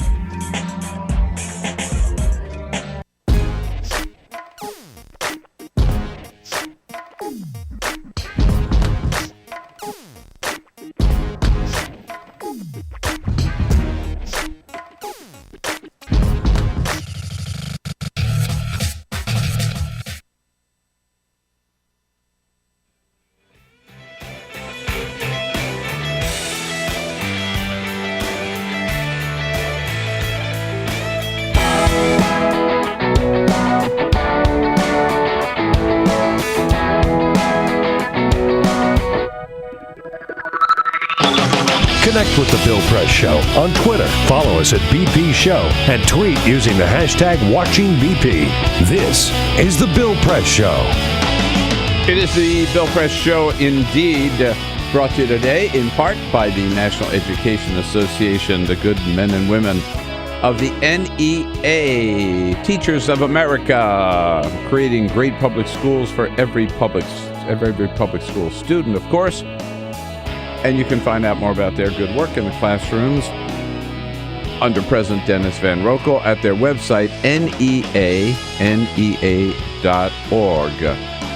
Lauren French joining us soon from Politico to talk what's up with what you can expect from Congress when they come back. Meanwhile, most of the political buzz this morning about the Republican Party, which is just running as fast as they can away from their recent new hero, Cliven Bundy, the rancher from Nevada, who refused to pay his grazing fees out in Nevada, was allegedly running his cattle actually in the Virgin Valley, which has been off limits to grazing. One of our listeners out in Carson City, Nevada, pointed out that that area has been off limits to grazing because it's critical habitat for the endangered desert tortoise. He owes fines of up to $200 a day back to 1993 for abuse of public lands. He's refused to pay it. Republicans first hailed him as a hero. He became the patron saint of Fox News until he volunteered his opinions the other day on the plight of black people in this country today. And, of course, he said he thinks they'd all be better off if they were back picking cotton back in the happy days when blacks were slaves. Yeah. Jon Stewart got into this last night a little bit. Jon Stewart opened up last night's Daily Show talking about his latest remarks. He said, quote, "In a surprising twist, states' rights sovereign citizen Cliven Bundy is also apparently a professor of Negro studies." Stewart also said that Bundy is just like the Founding Fathers, except it's the bit of you that's like our founding farmers is the bit that we are ashamed of talking about with our founding farmers. So, yeah. Hardly, right. Right, yeah, exactly. And by the way, it is worth pointing out that the Republicans who are running away from Cliven Bundy because of his racist remarks are quick to say, yeah, but he's still right. on the first protest and the first issue that they talked about. No, he's not. He's not right on that either, right? You owe your taxes, you pay your taxes. You owe grazing fees, you pay that. You owe fines, you pay those fines. You get a speeding ticket, you pay the speeding ticket. You don't defy the federal government. And I remind you that we learned this a long time ago under President George Washington, right? I mean, so this is what this is all about. And the Whiskey Rebellion, when some farmers in western Pennsylvania, check it out, look it up, if you forgot that part of your history, they raised up, refused to pay this tax. Washington himself, President of the United States, Washington himself got on horseback and led the charge of the U.S. Forces that went in and crushed this rebellion for people just like Cliven Bundy and the militia who are out there defending him. So, yes, Republicans have egg on their face this morning for defending this guy, calling him, as someone called him, this generation's Gandhi. Can you imagine? That's a bit of a stretch. Oh, my God. Yes.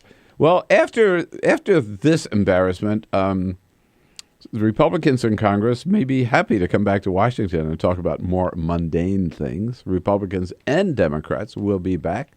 The House and the Senate next week. Lauren French covers doings on Capitol Hill, covers Congress for Politico, joining us in our studio this morning. Hi, Lauren. How you doing? Hi. Good to see you. Thanks for having me on. You've had 2 weeks with nothing to do, right? It's been boring. Yeah. I'm excited for them to come back. Us congressional reporters sit around and just kind of twiddle our thumbs until they're back, so it'll be good. Now, are you on, I have to ask you, are you on the Congressional Women's Reporters softball team? I'm not. They actually have talent, whereas I do not have any talent. I got it. Okay. So I don't think they'll be scouting me in my new role on our Congress team. Because Jen Bendery was here from Huffington Post yesterday in uniform. She had just come from practice yesterday morning. She was you got to get one of those jerseys, by the way. It says press, because that's the name of their... That just says press on the front. Yeah. No, they're really, really good, and I fall over myself when I run. So I can't imagine they're going to be coming knocking at my door. Yeah, I think they have a pretty good team, yeah. And they said the women members are good, too. You know? It's a fierce Debbie Wasserman Schultz and Kirsten Gillibrand supposedly is really... She's the pitcher. Yeah. Yeah. I go to that game usually. They are cutthroat, man. I want to go this year. I want to go this year. All right. Right. Unless it's the same time as our show on the air. No, I don't think they play this early. Now, I want to play a clip for you. I don't know whether you heard this or not. So Speaker Boehner had a town hall yesterday. And at the town hall, he actually said that he would like to pass immigration reform. Maybe not the president's plan, but he would like to pass an immigration reform bill this year. But he said too many of his Republican colleagues don't want to do it because either it's a hot political potato or because it's just like too complicated. And he said, this is what he hears from them. This is what he sounds like. By the way, I have to tell you how to do. We did not make this up, right? This is John Boehner. So here's what these Republicans sound like. Oh, don't make me do this. Oh, this is too hard. But you've never seen that side of John Boehner. We hadn't, but... So what is going to happen on immigration? You've been writing about this. Absolutely. So this isn't new for Speaker Boehner. He's said in the past that he is, pro-immigration reform. And the problem is that members of his Republican caucus, it's too complicated. They want demands that he's never going to be able to pass the House or the Senate. And they don't trust the president to implement it lawfully. With all the changes to Obamacare, they say that they just really don't trust what the president would do. So it's really hard to pass immigration reform when you have such a divided Republican caucus and you have people like Aaron Schock who are saying, I'm for immigration reform. I want to work with Democrats to craft a deal. Yeah. And then you have those in the more right of the party who, want big border security measures, which is something shared among all Republicans, but that's all they want. They don't want to do amnesty for illegal or immigrants who are here illegally. They don't want to have the discussion about whether or not to stop deportations for illegal immigrants now to keep families together.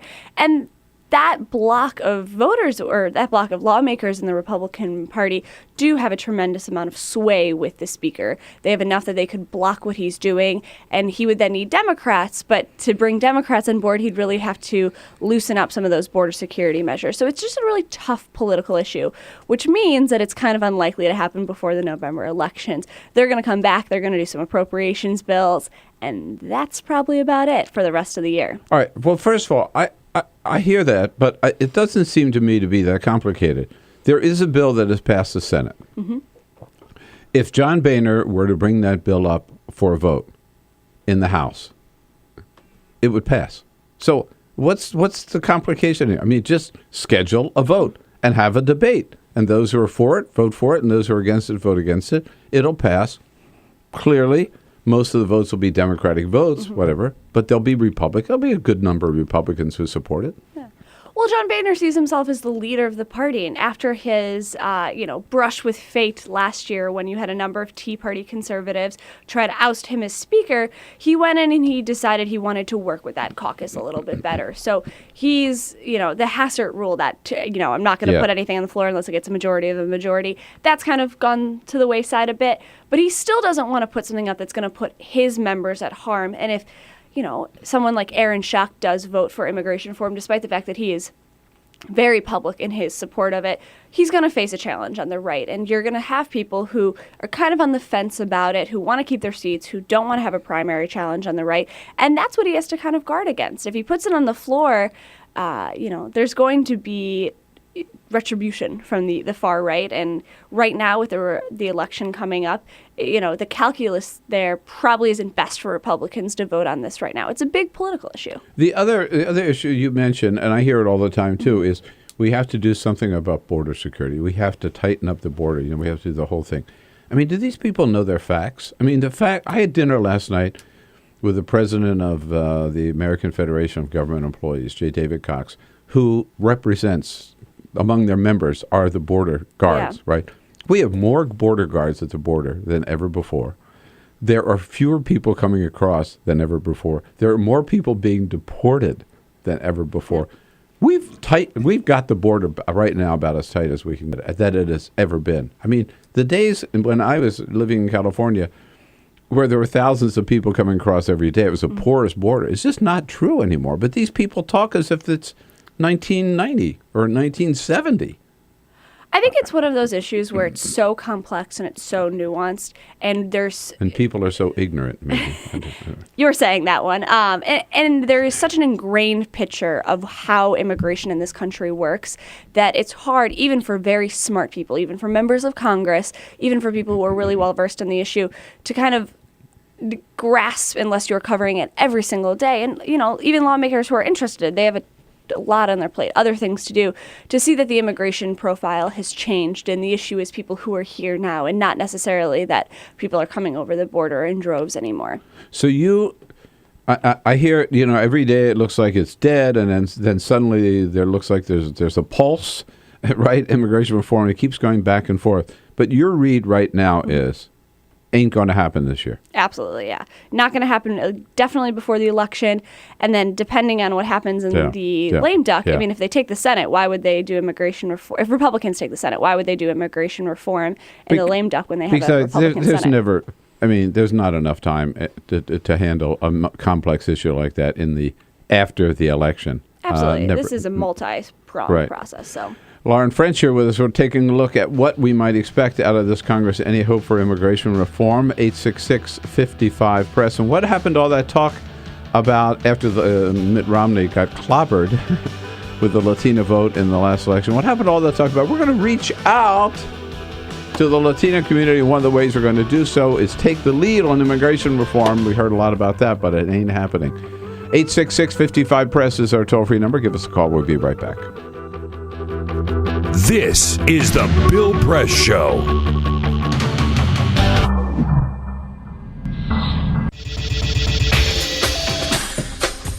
Tune into Free Speech TV for Democracy Now!, a national, independent, award-winning news program bringing you people and perspectives rarely seen on corporate media. I'm the retired bishop with the Episcopal Church as the bishop for all chaplains in federal service. I read that there was a group of people that represented a sense of injustice that I had. We'd lost Zuccotti. I mean, there was a kind of a hope that maybe Trinity Church would be gracious and give refuge. We picked this day where we would gather and demonstrate that Trinity was closing its ears to what was happening. We marched around the block, and I realized that, my goodness, they're carrying a ladder. And I thought, well, this is the moment.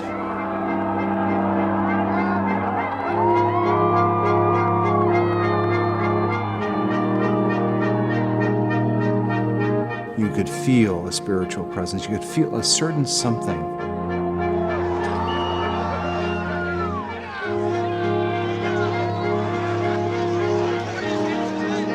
And then the cops came in.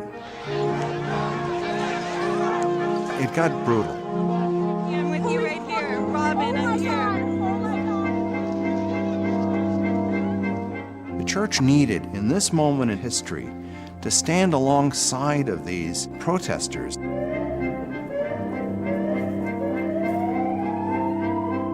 truth of Christ is found in the pews, is found in the institutional church, but it is also found in the streets. It's found in the honesty and the integrity, the insistence of people that you find in Occupy Wall Street.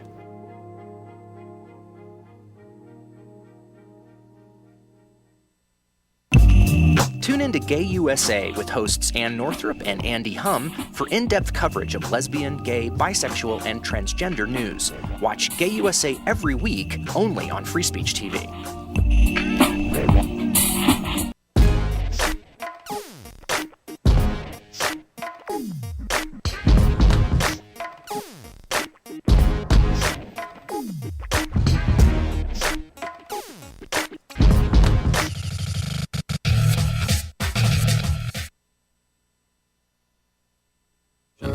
A public service announcement brought to you by FEMA and the Ad Council.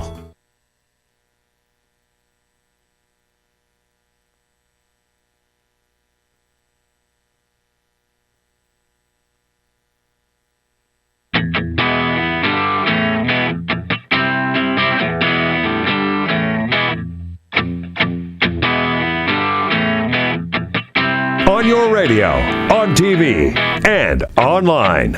This is the Bill Press Show.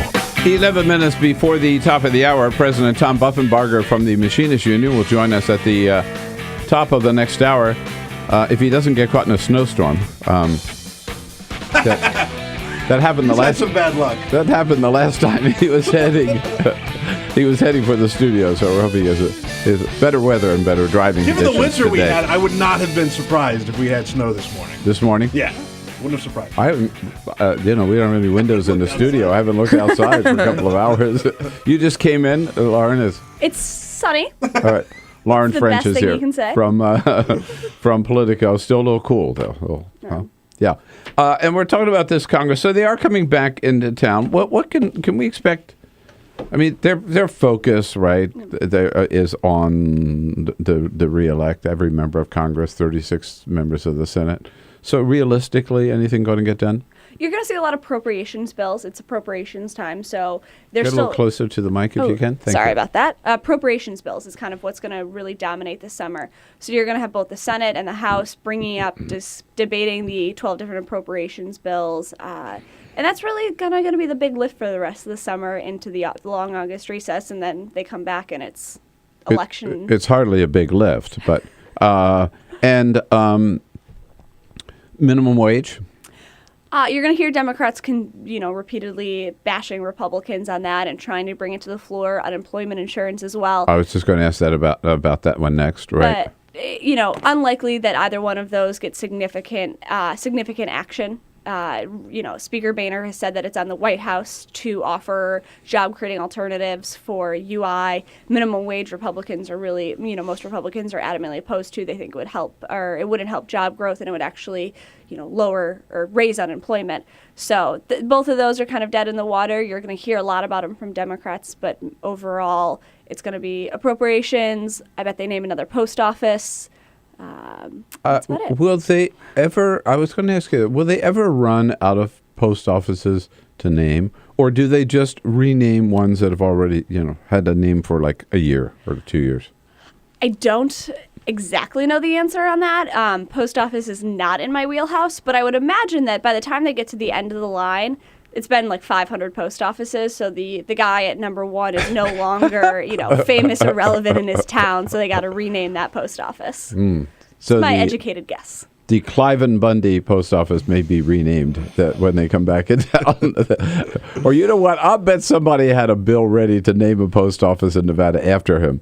Yeah, sure. Until yesterday, maybe Yeah. they've changed their mind about that one. The other thing you on the list, that it does surprise me that going into midterm elections, the Republicans would say we're going to run as against the minimum wage, allow themselves to be painted, which is not hard for Democrats to do, as against the minimum wage, against extending unemployment benefits, and against the Paycheck Fairness Act, equal pay for women for the same work. That one really surprised me. Well, that's not base riders. Are they going to come back on that one, do you think, and reconsider it? Or I think it's hard to imagine that happening right now. When you talk to Republicans, it's not that they're against equal pay for equal work. It's that they're against measures that, would, in their opinion, hurt jobs. And that's going to be such a killing argument in the midterm elections. It's going to be about jobs and the economy. And if they can go out and why is it bad for jobs to pay women the same as men? Well, I mean, how do they defend? You talk to them. What do they tell you? What BS argument do they come up with? Well, how they view it is the equal pay for equal work is a Democratic line that, if I'm in a job for 10 years and my male colleague's in a job for 10 years, then we should make the same amount. But what Republicans are arguing is that, women more often take time off. They want more flexible hours. So if if employers are on this rigid guideline of saying, you have a male worker who may or may not have kids, but maybe has a wife or a partner at home and who is taking most of the domestic duties off his plate. But a woman wants flexible hours, and that's a little bit more inconvenient for the company. They don't really necessarily want to pay her the same. But the economic argument is, if they have to raise salaries, then they'll hire less people. Do you buy that crap? It is not my job to pass opinion on either side's argument. My job is just to interpret it in the most factual way possible. If I think if you were talking to a male member of Congress, Republican or Democrat, and they gave you that line, you ought to just close your book and walk away, and maybe punch them on the way away. It's not just the women. They have, Lynn Jenkins was up there talking about how the reason she's in Congress is because she got flexibility from her employers after she was a young mom. So, well, needless to say, I could not do your job, but you do it well, and we thank you for coming in today, Laura. All right, I'll be back next week, and you got to get back to work. All right, and come in and tell us about it. Absolutely. We'll be right back. Tell you what the president's up to today. This is the Bill Press Show.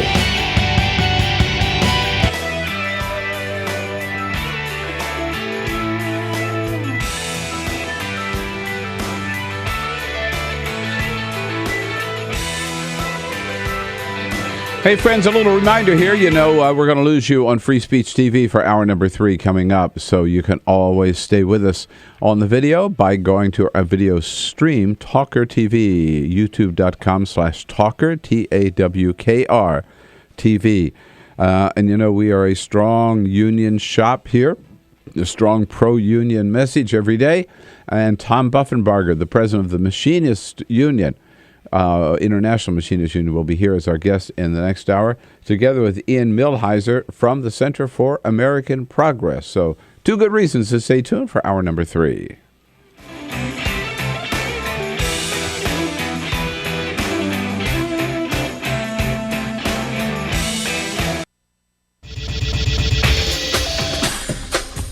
Tune into Free Speech TV for Democracy Now!, a national, independent, award-winning news program bringing you people and perspectives rarely seen on corporate media.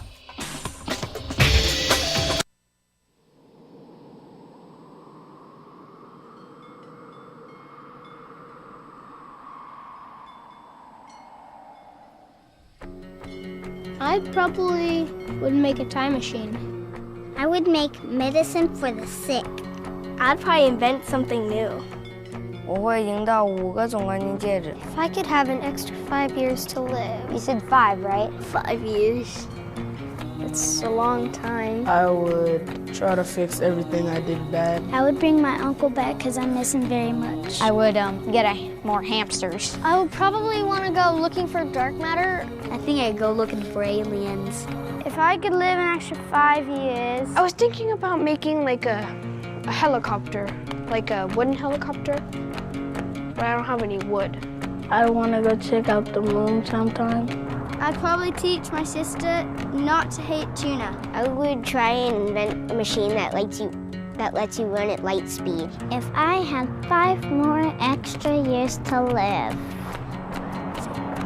I would be the boss of all the chipmunks.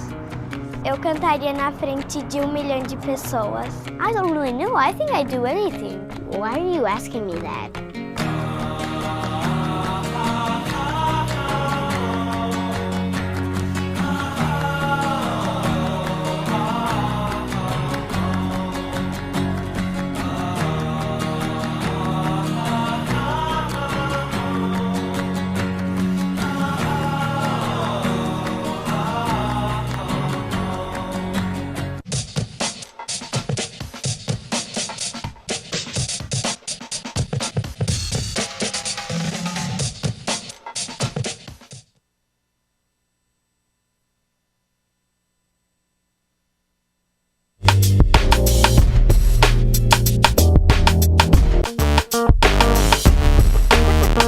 President Obama just about to depart South Korea, if he hasn't done so already, after a final briefing with the president of South Korea, President Park.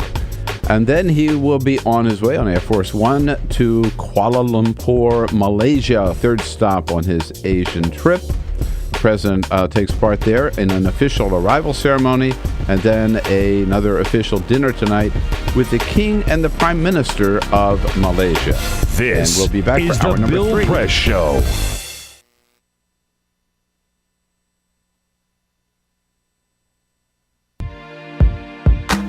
California, or the Golden State, has been in the midst of a 3-year drought, and this year, some scientists predict could be the driest in 500 years. Governor Jerry Brown declared a state of emergency in January and in February of this year. The world's 10th largest economy, California is also the United States' top agricultural producer. Half of all our fruits and vegetables come from California. The Golden State is not the only place on the planet struggling for this vital resource.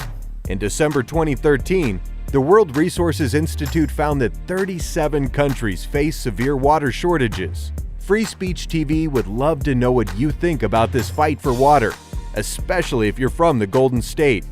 Please call our comment line at 1-888-378-8855 or email us at comments@freespeech.org to let us know your thoughts.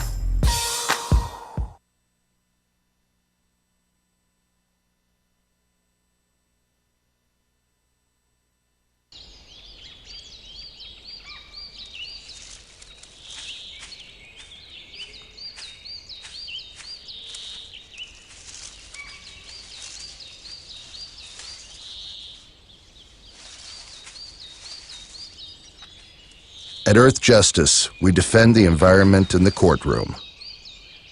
Join our fight. When you take a seat, you take a stand. Earth Justice, because the Earth needs a good lawyer.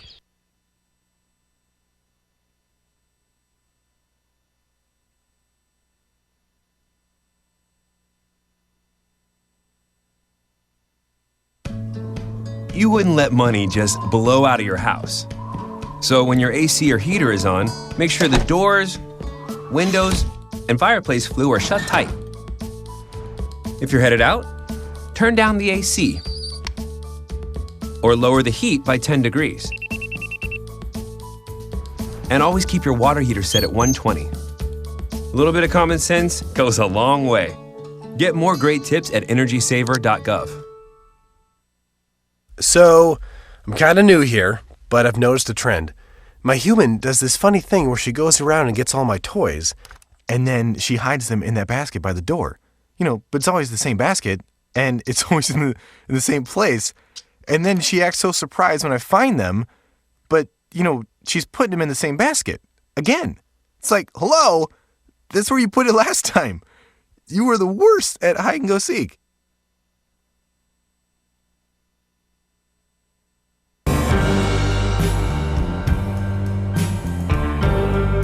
I'm a Piston fan.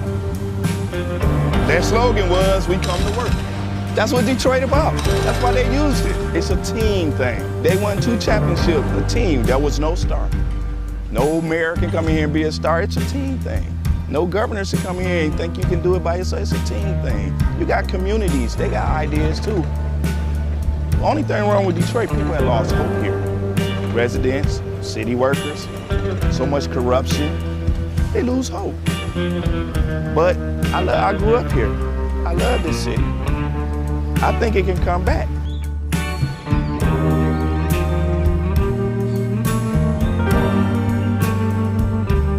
I've been working for the city 24 and a half years. Within the last 10 years, we took 4 pay cuts and then an additional 10% wage cut.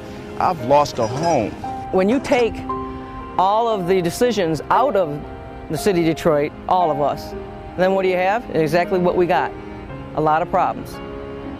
Every time the city seems to fall into a problem, it's always on the backs of us workers. You wake up out of a dead sleep and you jump behind the wheel and take off driving and try to get everybody there safe, not knowing really what you're pulling up to, not eligible for Social Security. So the pension is my sole salary at this point.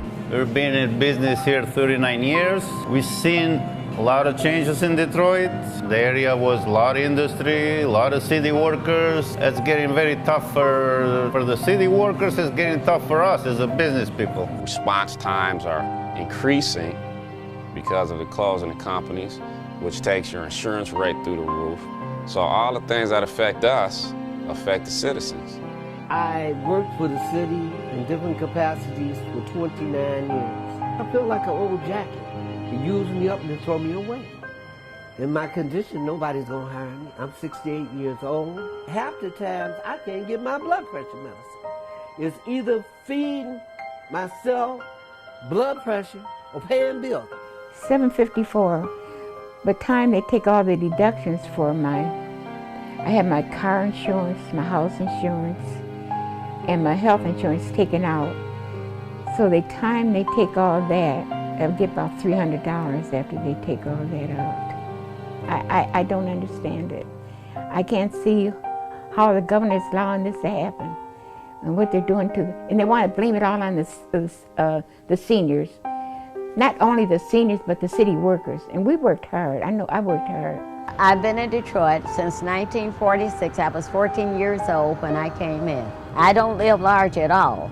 I wish I could. I don't know when the last time I've been shopping. I only get $1,100, and I'm 81 years old, and I need every penny that I can get and that I do get. And I'm very, very upset about the idea of them taking away my pensions that I worked 30 years for. I think it's terrible that they talk about Detroit like they do, because Detroit has been very good to me. I have a lot of city workers coming in with their uniforms on, Detroit Water Department, Police Department, Fire Department. I get a lot of people, the Border Patrol come in. So if I lose that customer base, I'm going to be in a position where I might have to close down. If they take away their pensions, if they start cutting jobs, it's going to cut into a large percentage of not only our business, but other businesses that are in the city of Detroit. We're here. We've been here for 26 years. We're still trying to do business in the city. Detroiters are survivors. They tough, they adapt, but only can do so much when your politicians are ahead of you and we're not on the same team. We're not gonna let Detroit be erased, bulldozed, or whatever. We're gonna fight to the bitter end. Detroit gonna survive.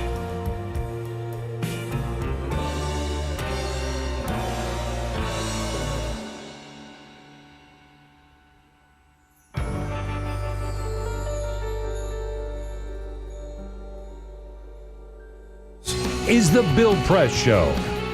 President Obama leaving South Korea and on his way to Malaysia for stop number 3 of his Asian trip. Good morning, everybody. It's Friday morning. How about it? Friday, April 25. I know you're as happy to see Friday arrive as we are. On the Bill Press Show, we're coming to you live from our nation's capital, on your local progressive talk radio station, and worldwide on our video stream at TawkrTV, youtube.com/TawkrTV. Those of you regulars know we are proud union members here and proud to be sponsored by so many of our great labor unions, including the Machinists Union from the very, very beginning. And the president of the Machinists, Tom Buffenbarger, joins us again this morning in studio. President Buffenbarger, it's always good to see you. Thanks for coming in. Oh, it's great to be How's here. the weather out there? A lot better than it was 60 days ago when we had that snowstorm. But I was worried this morning, Bill. We were worried about you this morning. Yeah, I was worried this morning. I got in my car, and as I left my neighborhood, all these they turned out to be white petal blossoms from trees were blowing through the air, and I had nightmares and a setback that I was in this Deja vu. Some of you may remember President Buffenbarger was on his way to the studio, about 60 days ago. Right. And it was one of our freak snowstorms again, one of our many, and he never made it. We ended up talking by phone. But how many hours did you spend on the Beltway? I never made it to the Beltway. I never 3 hours trying to get in inside. It's an 18-mile trip from my home, and I never made it into the District of Columbia. Whoa. It's a nightmare. And he came back today. Yeah. but the flower thing was kind of nice, Bill, so I want to tell you I appreciate it. Well, we always do. For our special guests, we have rose petals that we throw in front of them on the way up. And you know our team here, Peter Ogburn and Lisa Murphy. Good morning. With Happy Alicia Friday. Cruz. Yes, indeed. Lisa Cruz standing by to take your calls at 866-55-PRESS. And Cyprian Bolding, our videographer, keeping us on that video stream worldwide. President Obama off on his Asian trip. We're going to talk about some of the things he hoped to accomplish over there in just a little bit. But meanwhile, while he was gone in his hometown yesterday, Mayor Rahm Emanuel had a special announcement that I'm sure the president was glad to hear. Today we're announcing a new high school in the city of Chicago, Selective Enrollment High School. They'll be built here in the neighborhood, and it will be the Barack Obama College Preparatory High School. Named after the president. First high school named after the president. So Congress is busy naming post offices, and Rahm Emanuel's naming high schools, right? Yeah. That was a pretty benign thing to do today, too, for Rahm. That was the mayor makes a lot of announcements. That was a good one. That was a good one, yes. And there was not a 4-letter word heard. That's correct. On this one.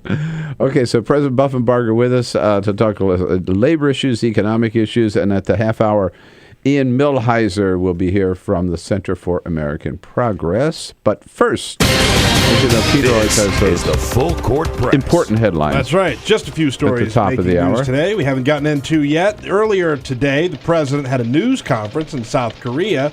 And let's just say that the relationship between the president and Vladimir Putin might be improving. Because last week, Putin was asked if he thought that the president, Obama, would rescue him if he was drowning. And Putin said, yes, I think he's a decent and quite courageous person. I think he would rescue me if I was drowning. Today, the president confirmed what Vladimir Putin said. He said, quote, I'd like to think if anyone were out there drowning, I'd save them. And I used to be a pretty good swimmer, too. I grew up in Hawaii. So at least he would save Vladimir Putin if he was drowning. I like the fact that if anyone were drowning, he said. Yeah, make sure you get that in. Yeah, well, you have to take into consideration the president of Russia would probably at least reciprocate and throw the rope halfway to President Obama. Teamwork. Yeah, that's about all, right. You know, Candlestick Park in San Francisco is going to be going away soon, but we got word this morning Paul McCartney has confirmed that he will play the final concert at Candlestick in San Francisco. Ooh. Yeah, which I didn't realize the Beatles, their last Their final paid concert in 1966 was at Candlestick Park. So Paul McCartney is going to play the final concert return of Paul McCartney. That's August neat. 14th. They're already billing it as the last concert at Candlestick, and it's going to be Paul McCartney. Do you know the new Giants Stadium in downtown San Francisco? Have you been there? No. It is fabulous. Yeah. And I even like the Oakland Coliseum, but that Candlestick is an abysmal site and venue. You know, it's way out at it's always windy and cold but it is. I mean, good rain. It but is that's a classic historic. place. It is a classic place. A lot of sports history has happened there. But you're right. Yeah. Even people that love Candlestick Park say, we need a new place. We need a new place. Since I'm from Cincinnati, so I follow a different team than San Francisco teams. But I do recall learning once a quote from Mark Twain that the coldest winter he ever spent was summer in San Francisco. Yes, summer. That's right. Yeah. And it's still that way. And when you're Warren Buffett and you're staying at the Four Seasons in New York City, what do you eat? He could have anything he wants, right. But what You're he Warren wanted Buffett. was a hamburger from Dairy Queen and a cherry Coke. What? He sat down in the restaurant. He took a look at the menu. He didn't find anything that he wanted. He asked the hotel, can you please send someone out to go, or can you please bring me a cherry Coke? They said, sir, we don't have cherry Coke. So they sent someone to a CVS to go get him a cherry Coke. And then when he asked for a burger, not from the Four Seasons, but from Dairy Queen, they had to send someone out to a Dairy Queen on 5th and 6th Avenue in Manhattan to go and bring him a hamburger. I guess the answer, Tom, is, what do you eat when you're Warren Buffett? Whatever you want. That's why he's Warren Buffett. Exactly. It should be noted, by the way, that they are Berkshire Hathaway are large shareholders in both Dairy Queen and Coca-Cola. Oh, is that right? Yeah, so, good. So I've been saving this article for you, Tom, from the New York Times. JetBlue Airways pilots vote to join the union. Twice before they had turned it down. This time the pilots organized, I guess maybe a little more effectively, and a majority of JetBlue airline pilots overwhelmingly this time agreed to be represented by the Airline Pilots Association. And I congratulate the ALPA, the Airline Pilots Association, for bringing them into the fold.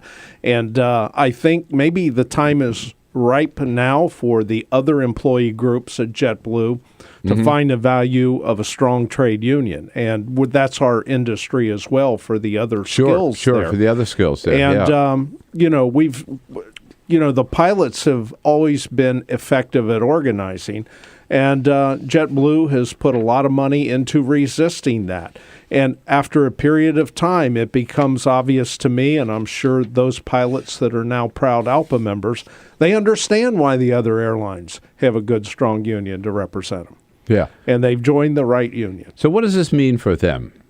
It means a little bit of fairness brought back into the system. It improves the respect for the pilots that fly those planes and take care of those passengers. It gives them the collective bargaining power through collective action to determine their wages, conditions of employment, and hopefully it'll set them on par with pilots in the rest of the airline industry. But I was glad to see this at a time when we see all these stories about membership and unions going down, right? That this is some news in the opposite direction. Well, union. I know in the Machinists we are experiencing a boom in membership again. In new members. For new members for several reasons. One, our organizing is successful. We're seeing our employers in certain industries kind of rebound a bit after this lackluster economy we've struggled through. And we've seen some interesting things. The interest in employers now to bring work back to America from the places they offshored it to. And so we'll go to the contract from the first of the year with the Boeing company. They're bringing work back now. We see Lockheed Martin bringing work back now. We see our manufacturing companies that produce everything from construction equipment to, very precise machine tools, bringing work back into the country. Are they doing so because the tax laws have changed? Are they getting some incentives somehow from the federal government to do that? I think they're finding I think they're seeing the errors of their decisions from a time long ago to offshore this, that it was a quick fix. That's what Wall Street, that's what the Economist said to do. Take it outside the country. We've got these great trade deals that make it worthwhile for you to do that. That's fine. The thing is, quality suffered. People quit buying those products. Products didn't last as long. No disrespect to the workers in other countries working it.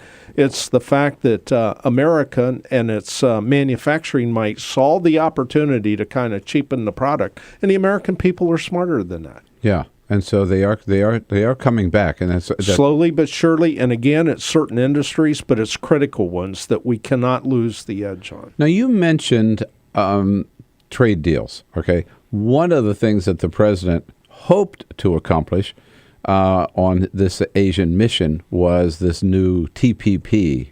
You and I have talked about it before.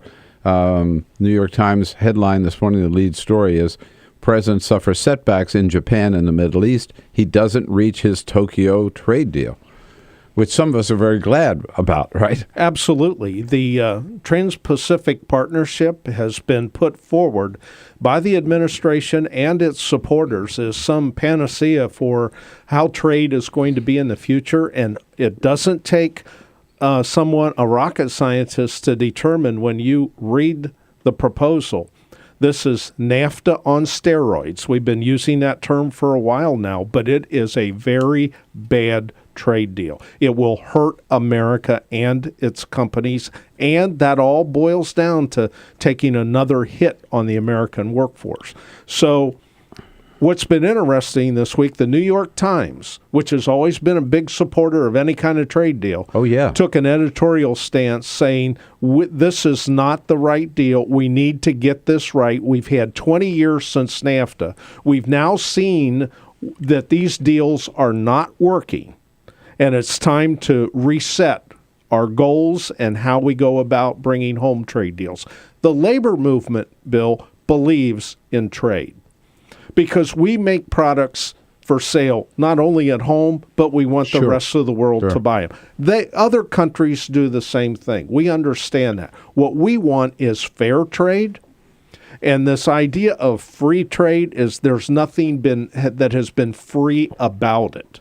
It's taken a toll. So if the president wants a trade deal, and he wants one that the American people will support, make it a fair deal, and show that it's an even-up deal for the American worker as opposed to everybody else in the world. But that's really huge for the New York Times to recognize, right? Basically come out and admit that they were wrong. Yes. And that the last thing we ought to do is rush into another trade deal. And for the New York Times to do that, of course, we still have the local paper here, the Post, that thinks every trade deal is a good deal, and they're not connected with the real world outside the Beltway. When you go to the cities like Detroit, like Cleveland, like Toledo, like Chicago, like St. Louis, and see what these trade deals have wrought upon the workforces there, the people who make those cities great. It's the workers and the consumers, too. I mean, right? Average American. Workers are the consumers. And so you can't separate them. It's America suffers under these deals concocted by folks on Wall Street and politicians inside the Beltway of Washington, Would this deal have to be approved by the Congress? That big fight going on now is, do we fast track this? Oh, that's right. Or should Congress actually maybe just do its job? And actually approve or disapprove a trade deal. Right. Rather than abdicate to the administration, the so-called fast-track authority for the president to be able to... That's correct. Yeah. Because they always say, this is so important and we have to move so fast that you just need to give us full authority. When somebody does a bum rush on you, you always want to wonder about that. That's what Congress did with the War Powers Act a long time ago, right? The War Powers Act and a whole lot of other things, Bill. And the term "bums rush" is correct because a bunch of bums rush this through. It's he is as outspoken as ever. Tom Buffenbarger, the president of the Machinists Union. You can find out more about their good work at their website, goiam.org. You hear me say that almost every day. Tom Buffenbarger here. Be glad to take your questions, your comments. We'll continue our conversation on the other side. Give us a call at 866-55-PRESS. This is the Bill Press Show. Don't look at me. Your hair's a bit frizzy today. Oh, you should pick that up. Oh, you're such a dork, loser. Here, let me help you with that. Oops. Every day, kids witness bullying. Oh, look, your crush is looking at you. Poor you. They want to help, but don't know how. See, no one here's gonna help you, because no one Teach your likes kids how to be more than a bystander. Visit stopbullying.gov. If you drive buzzed, it could cost you around $10,000. You'll face major legal fees, major fines, and steep insurance penalties. You could lose everything. Nothing kills a buzz like getting pulled over for buzz driving, because buzz driving is drunk driving. When some people struggle with their mortgage payments, they become frozen, petrified. Not knowing what to do, they do nothing. But the people who take action are far more likely to get the most positive outcome. Making home affordable is a free government program. Call now to talk one-on-one with a housing expert about the options that are right for you. Real help, real answers, right now. Here at the GED Pep Talk Center, we have pep talkers standing by to get you motivated for your GED diploma. Text the name Terry to 69222 for a sympathetic pep talk. You show people what you really are. Or for a gentle pep talk, text the name Deborah. You know you're going to make people very proud of you. And if that's not enough, text the name Danny for an extreme pep talk. Prove everyone wrong. Show them you're the boss. Get your GED pep talk and find free GED classes. Text the name of the person you want a pep talk from to 69222.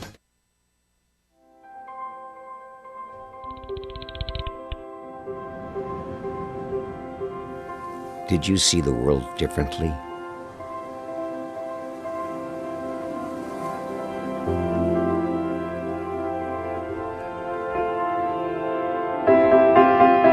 Did you celebrate the victory?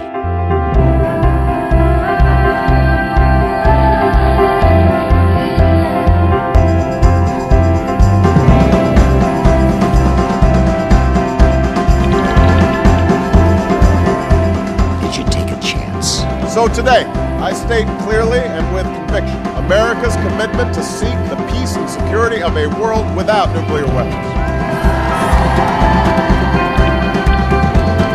Did you stand up against our greatest threat?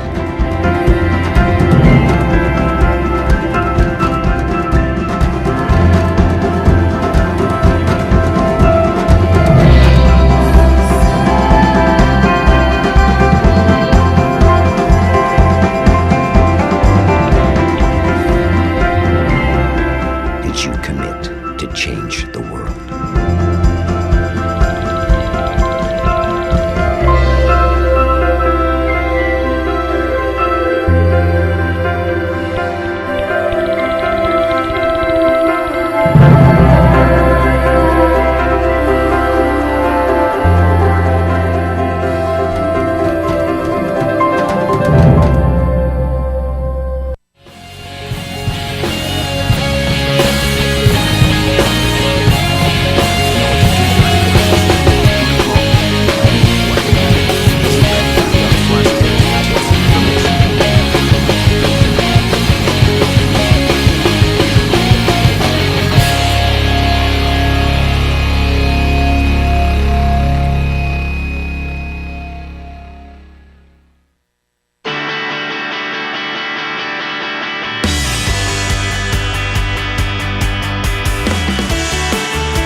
This is the Bill Press Show. At 26 minutes after the hour, Ian Millhiser from the Center for American Progress in our next segment right now. Pleased to welcome back to the studio our good friend and sponsor of the Bill Press Show, Tom Buffenbarger, president of the Great Machinists Union, and Machinists and Aerospace Workers. We should.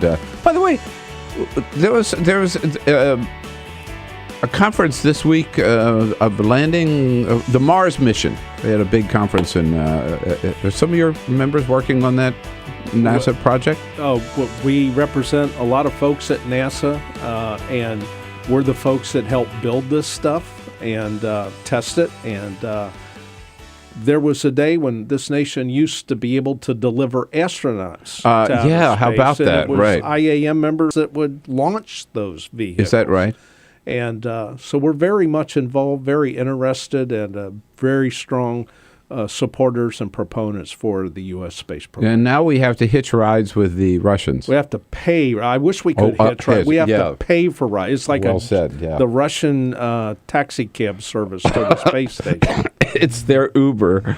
And they always have a weather emergency because the price keeps going up when we have to have some people up there. Well, we started out by talking about the the JetBlue pilots voting to join the union. There's an important vote today at Northwestern University for whether or not the college football players would be able to join the union.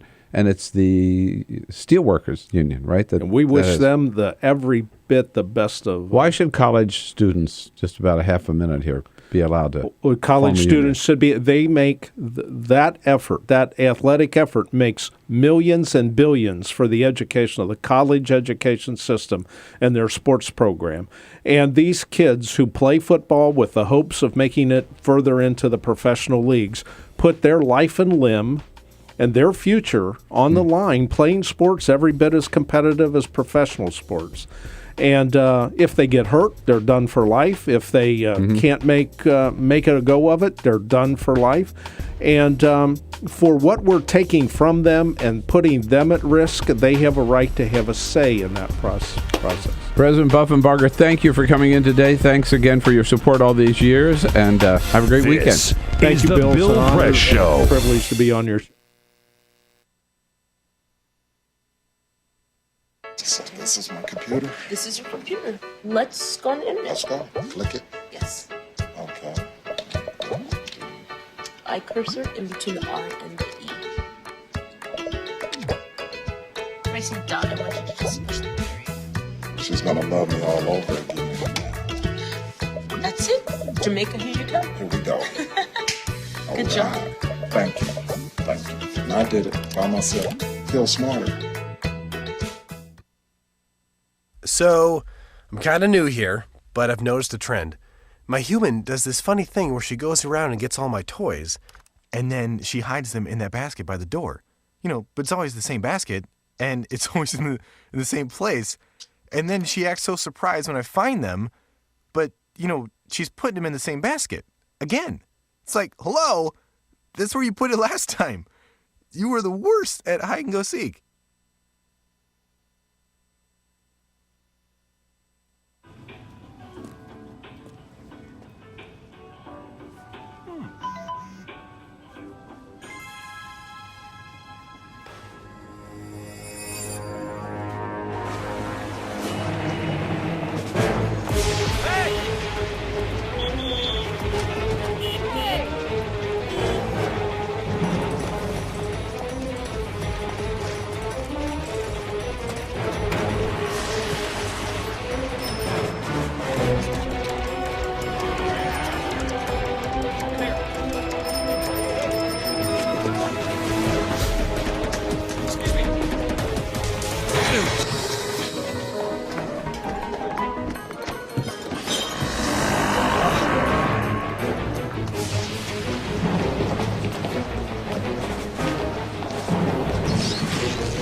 So, same time next week?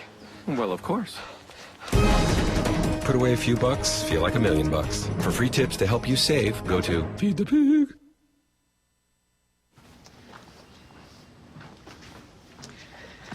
All right. I know this isn't any fun to talk about, but we should. Okay. So who's going to do what? I'll pack the dead batteries. Great. I'll only put what I don't need into a duffel bag. Perfect. That's totally unhelpful. No problem. Meanwhile, I will try to comfort everyone by speaking in a calm voice. And I'll try to get the generator going without any gas. Oh, let's not forget the cell phones, which probably won't work. Right. And who is going to handle supplies? I can forget to do a list for us. Thanks, pal. Well, I think we couldn't be any less prepared. I'm proud of you guys. Talk to your kids about who to call, where to meet, what to pack. Visit ready.gov/kids for tips and information.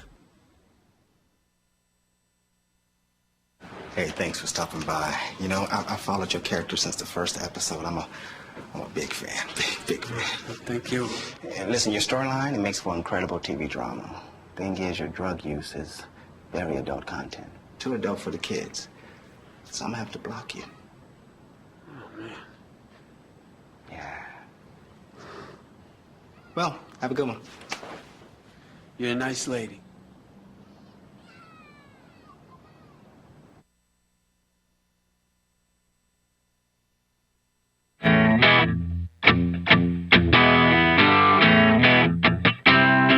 On your radio, on TV, and online.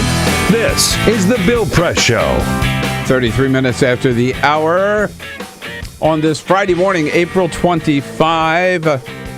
We're coming to you live from our nation's capital, brought to you today by the United Steelworkers and their outspoken and colorful international president, Leo Gerard. The United Steelworkers, North America's largest industrial union, representing 1.2 million active and retired members.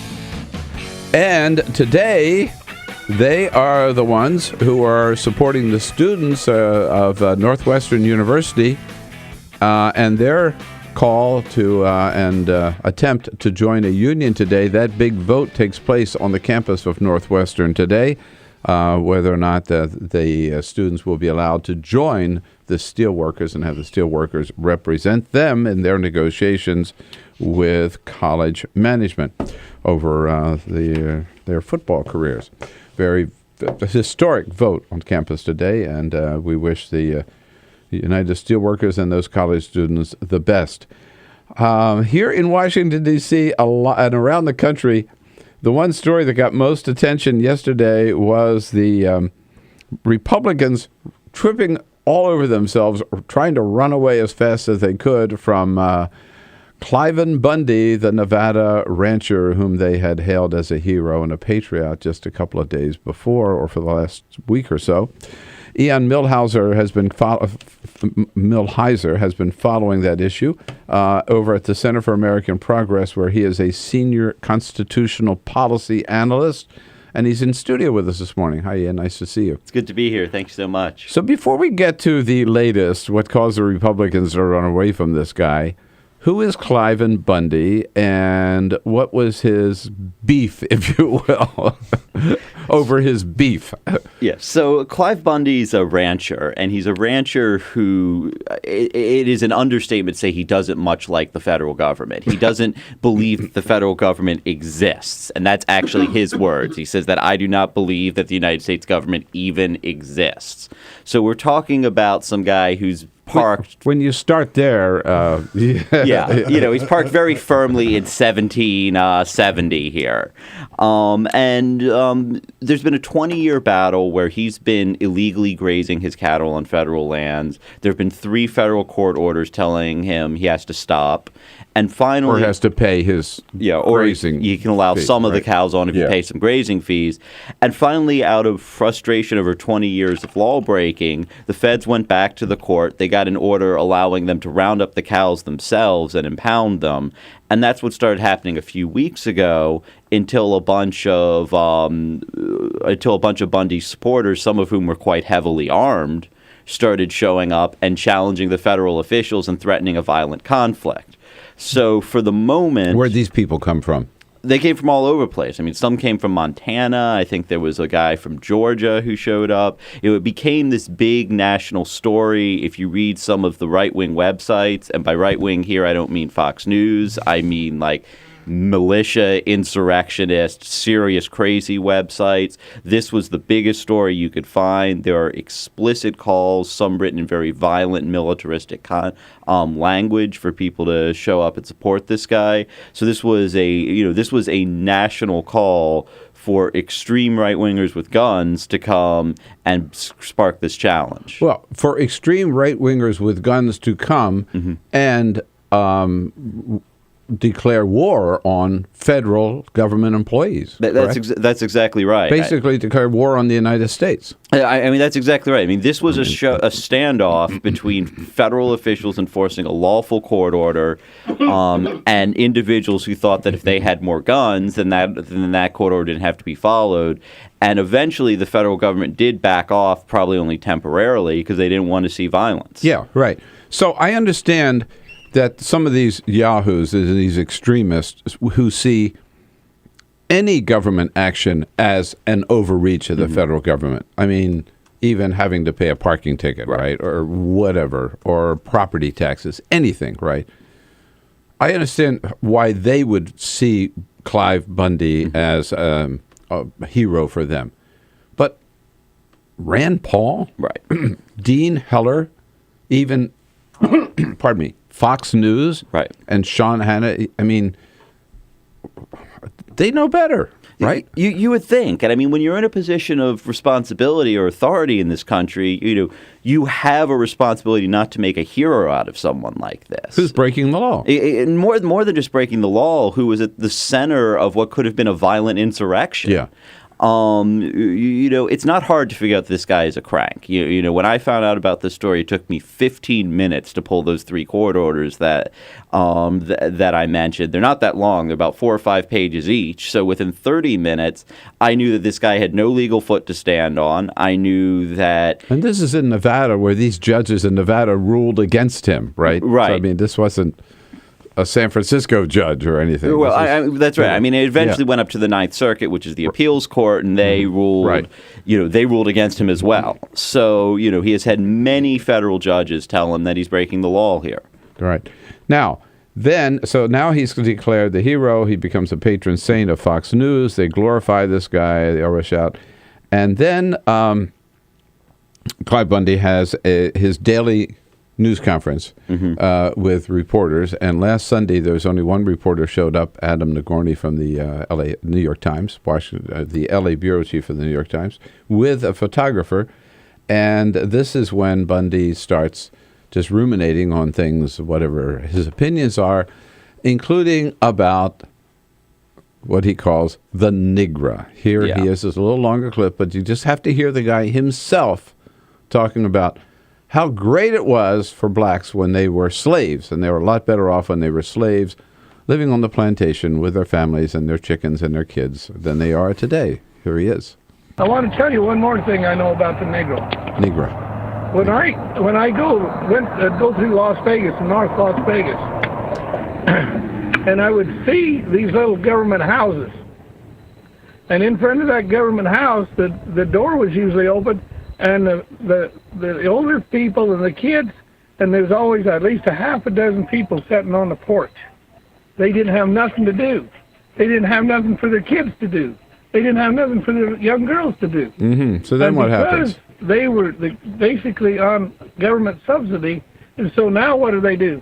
They abort their young children. They put their young men in jail because they never learned how to pick cotton. And I've often wondered, are they better off as slaves, picking cotton, having family life and doing things, or are they better off under government subsidy? Yeah. And then yesterday, he has another news conference, and he went on a couple of talk shows. He was asked to kind of, you want to kind of back down a little bit here, back off a little bit, maybe clarify what you meant. He said, no. I was just wondering. I don't necessarily say they were, but I was just wondering, weren't they better off? They say there's no such sitting there thing with as a their bad families, idea. and they had their chickens and their families, and they used to sing songs way down upon the Swanee River, and they were happy. Husband had a job. The man had a See, job. honey, going off to work. I'll be back for dinner, and unbelievable level of ignorance. So then the Republicans started throwing him under the bus, but not all the way. Rand Paul and Dean Heller and Sean Hannity and Reince Priebus, they all come out and, we condemn those remarks. But like Hannity said, yeah, but his basic argument is still valid.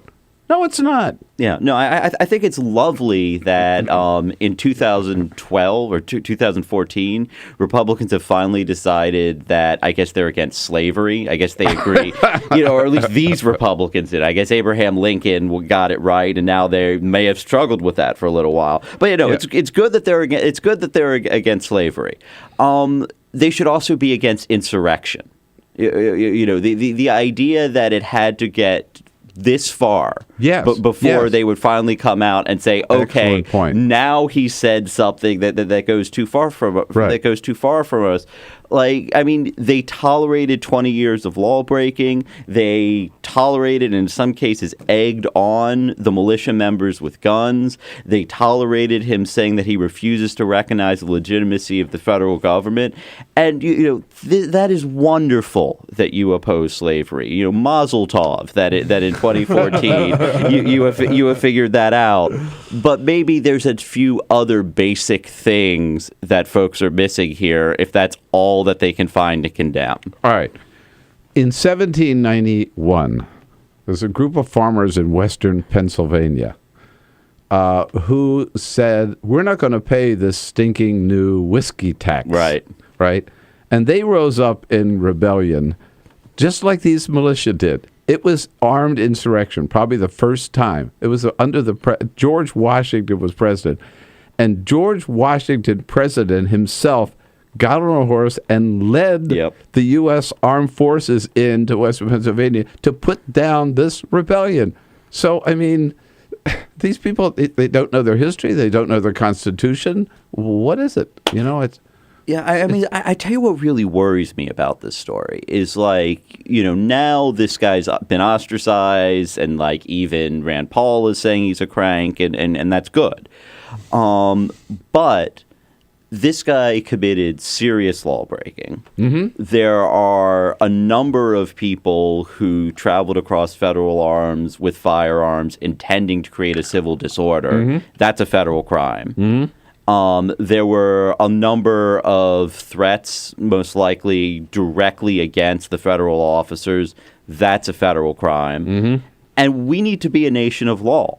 If the lesson that emerges from this is that you can get away with 20 years of law breaking just if you got enough people with guns backing you up, well, I'm finding 80 of my best friends and I'm going to go rob a bank. Yeah. Because, what's the lesson if all you need is a bunch of militiamen to break whatever federal law you want?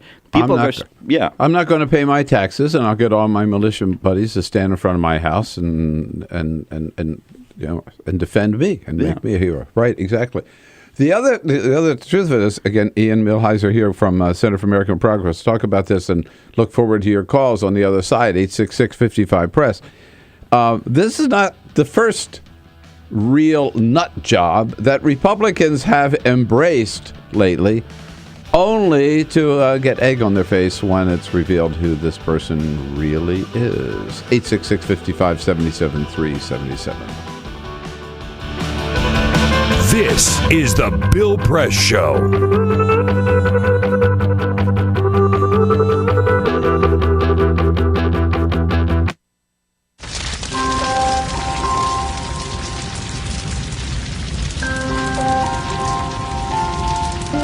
A single ember that escapes from a wildfire can travel more than a mile.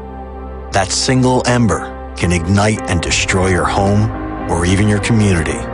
You can't control where that ember will land, only what happens when it does. Get Fire Adapted now at fireadapted.org. Columbine, Virginia Tech, Tucson, Aurora, Fort Hood, Oak Creek, Newtown. Newtown, Newtown. Newtown. How many more? How many more? How many more colleges? How many more classrooms? How many more movie theaters? How many more houses of faith? How many more shopping malls? How many more street corners? How many more? How many more? Enough. Enough. Enough. Enough. Demand a plan. Right now. As a mom. As a dad, as a friend, as a husband, As a wife. as an American. As an American. As an American. As a human being. For the children of Sandy Hook. Demand a plan.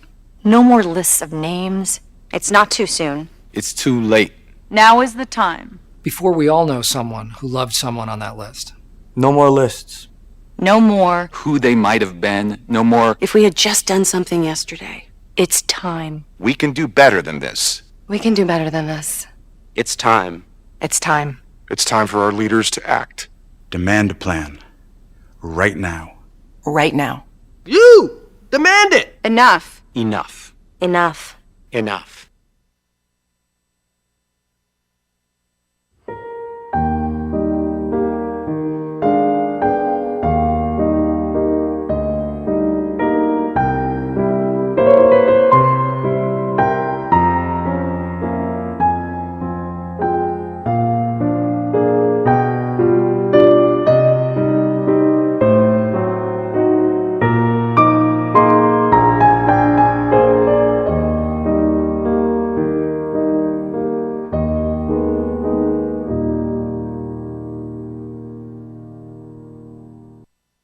None of us would want to be told we can't marry the person we love. As Americans, we believe in freedom. That's what I fought for as a Marine, and that's what we believe in as Republicans. Freedom means freedom for everyone. I didn't used to understand the importance of same-sex marriage, but after learning my brother was gay, I wanted the same rights for him. He was the best man at my wedding, and I want to be the best man at his. It's only fair that Calvin should have the freedom to marry the person he loves, too. It's time for marriage.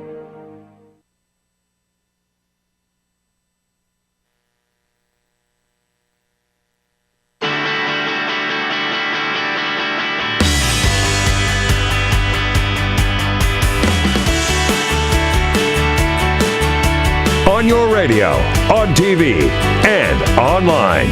This is The Bill Press Show.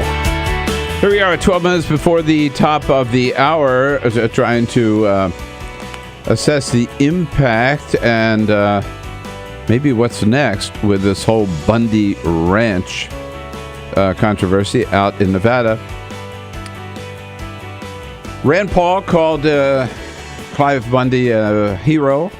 Dean Heller said that he and the people that were supporting him were patriots.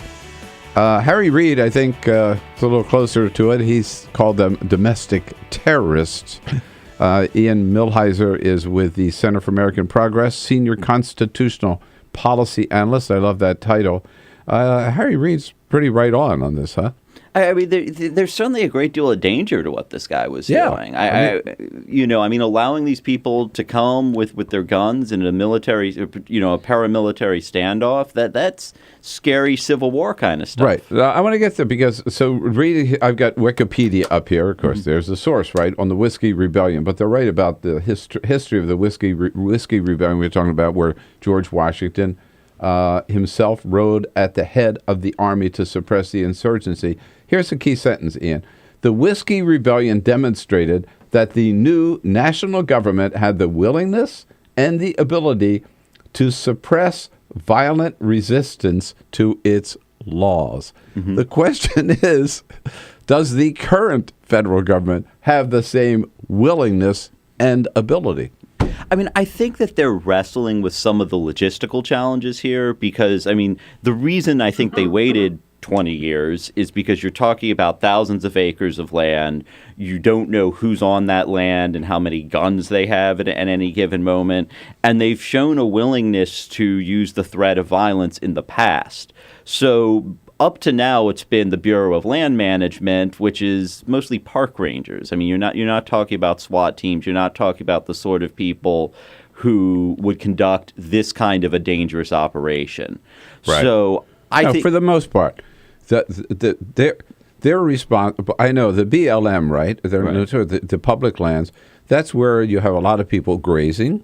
A lot of that land is used for logging, right? Mining, right? So they're basically just making deals, right, with people who want to lease and camping, too, right?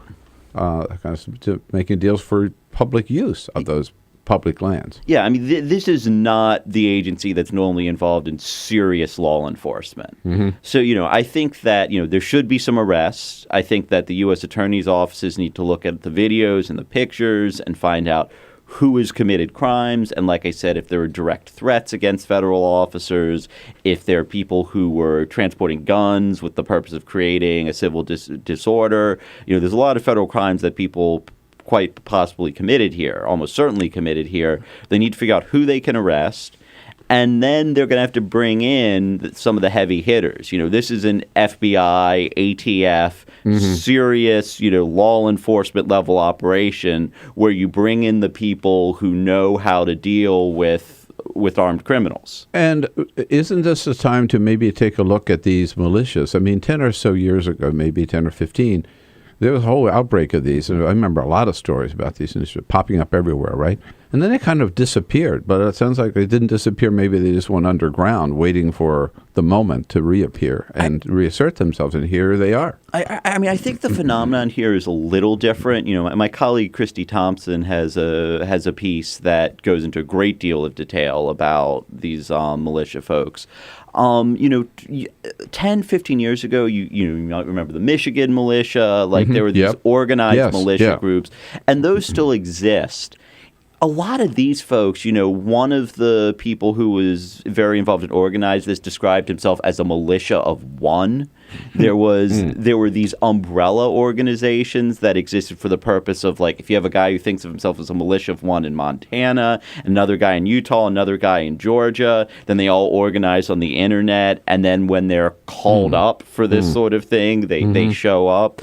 So it's a different situation where you have really isolated cranks who, through the magic of the internet, are able to form a collective identity, but they aren't necessarily training together or, engage in the kind of activity that, we saw 15 years ago. Yeah. So for the time being, Republicans, again, rushing to throw Clive Bundy partially under the bus, but the underlying challenge to the law continues and is yet to be dealt with. Good stuff, Ian. Thanks so much for coming in today. You can, of course, follow the work on many issues of the Center for American Progress at AmericanProgress.org. My parting shot coming up next. This is the Bill Press Show.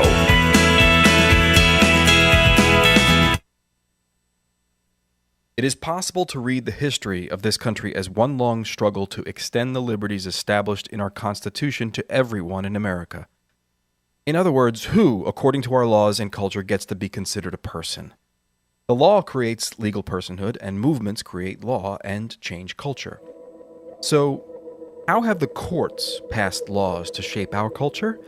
That history goes way back before Citizens United.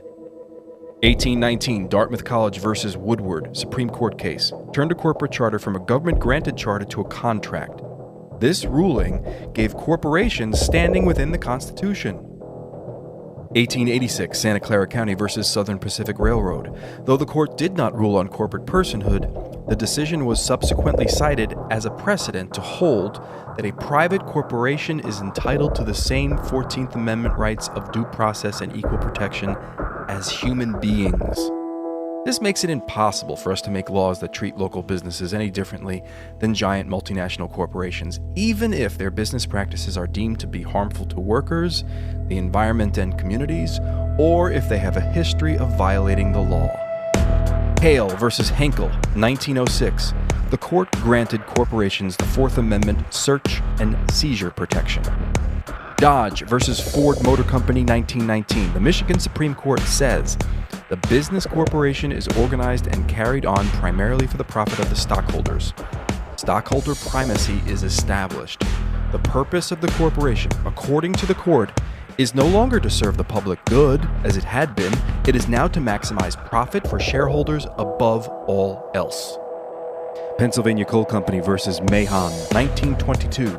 Corporations get the Fifth Amendment takings clause, meaning if you pass a regulation that impacts a corporation's ability to make a profit, that is deemed a taking, and they can sue for the right to future profits lost.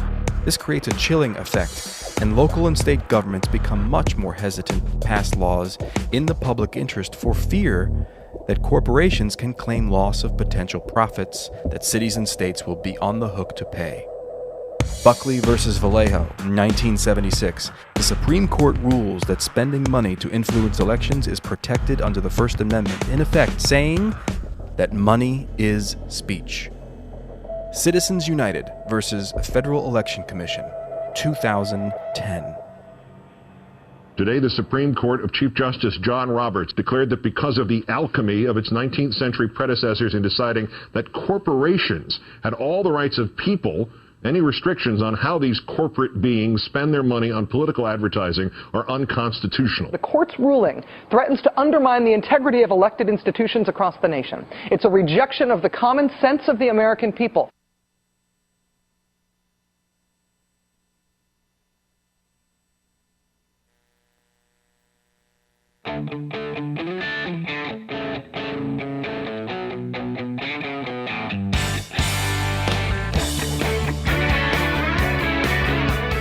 The Parting Shot with Bill Press.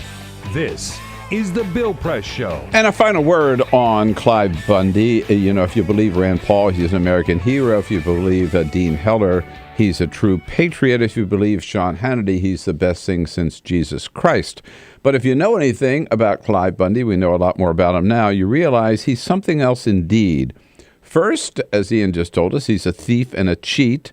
He's been grazing his cattle on public land since 1993, refusing to pay grazing fees. As a result, he now owes the federal government. He owes us over $1 million. And we also now know that he's a racist. A couple of days ago, he told reporters he thought Negroes, as he calls them, were better off as slaves than they are today.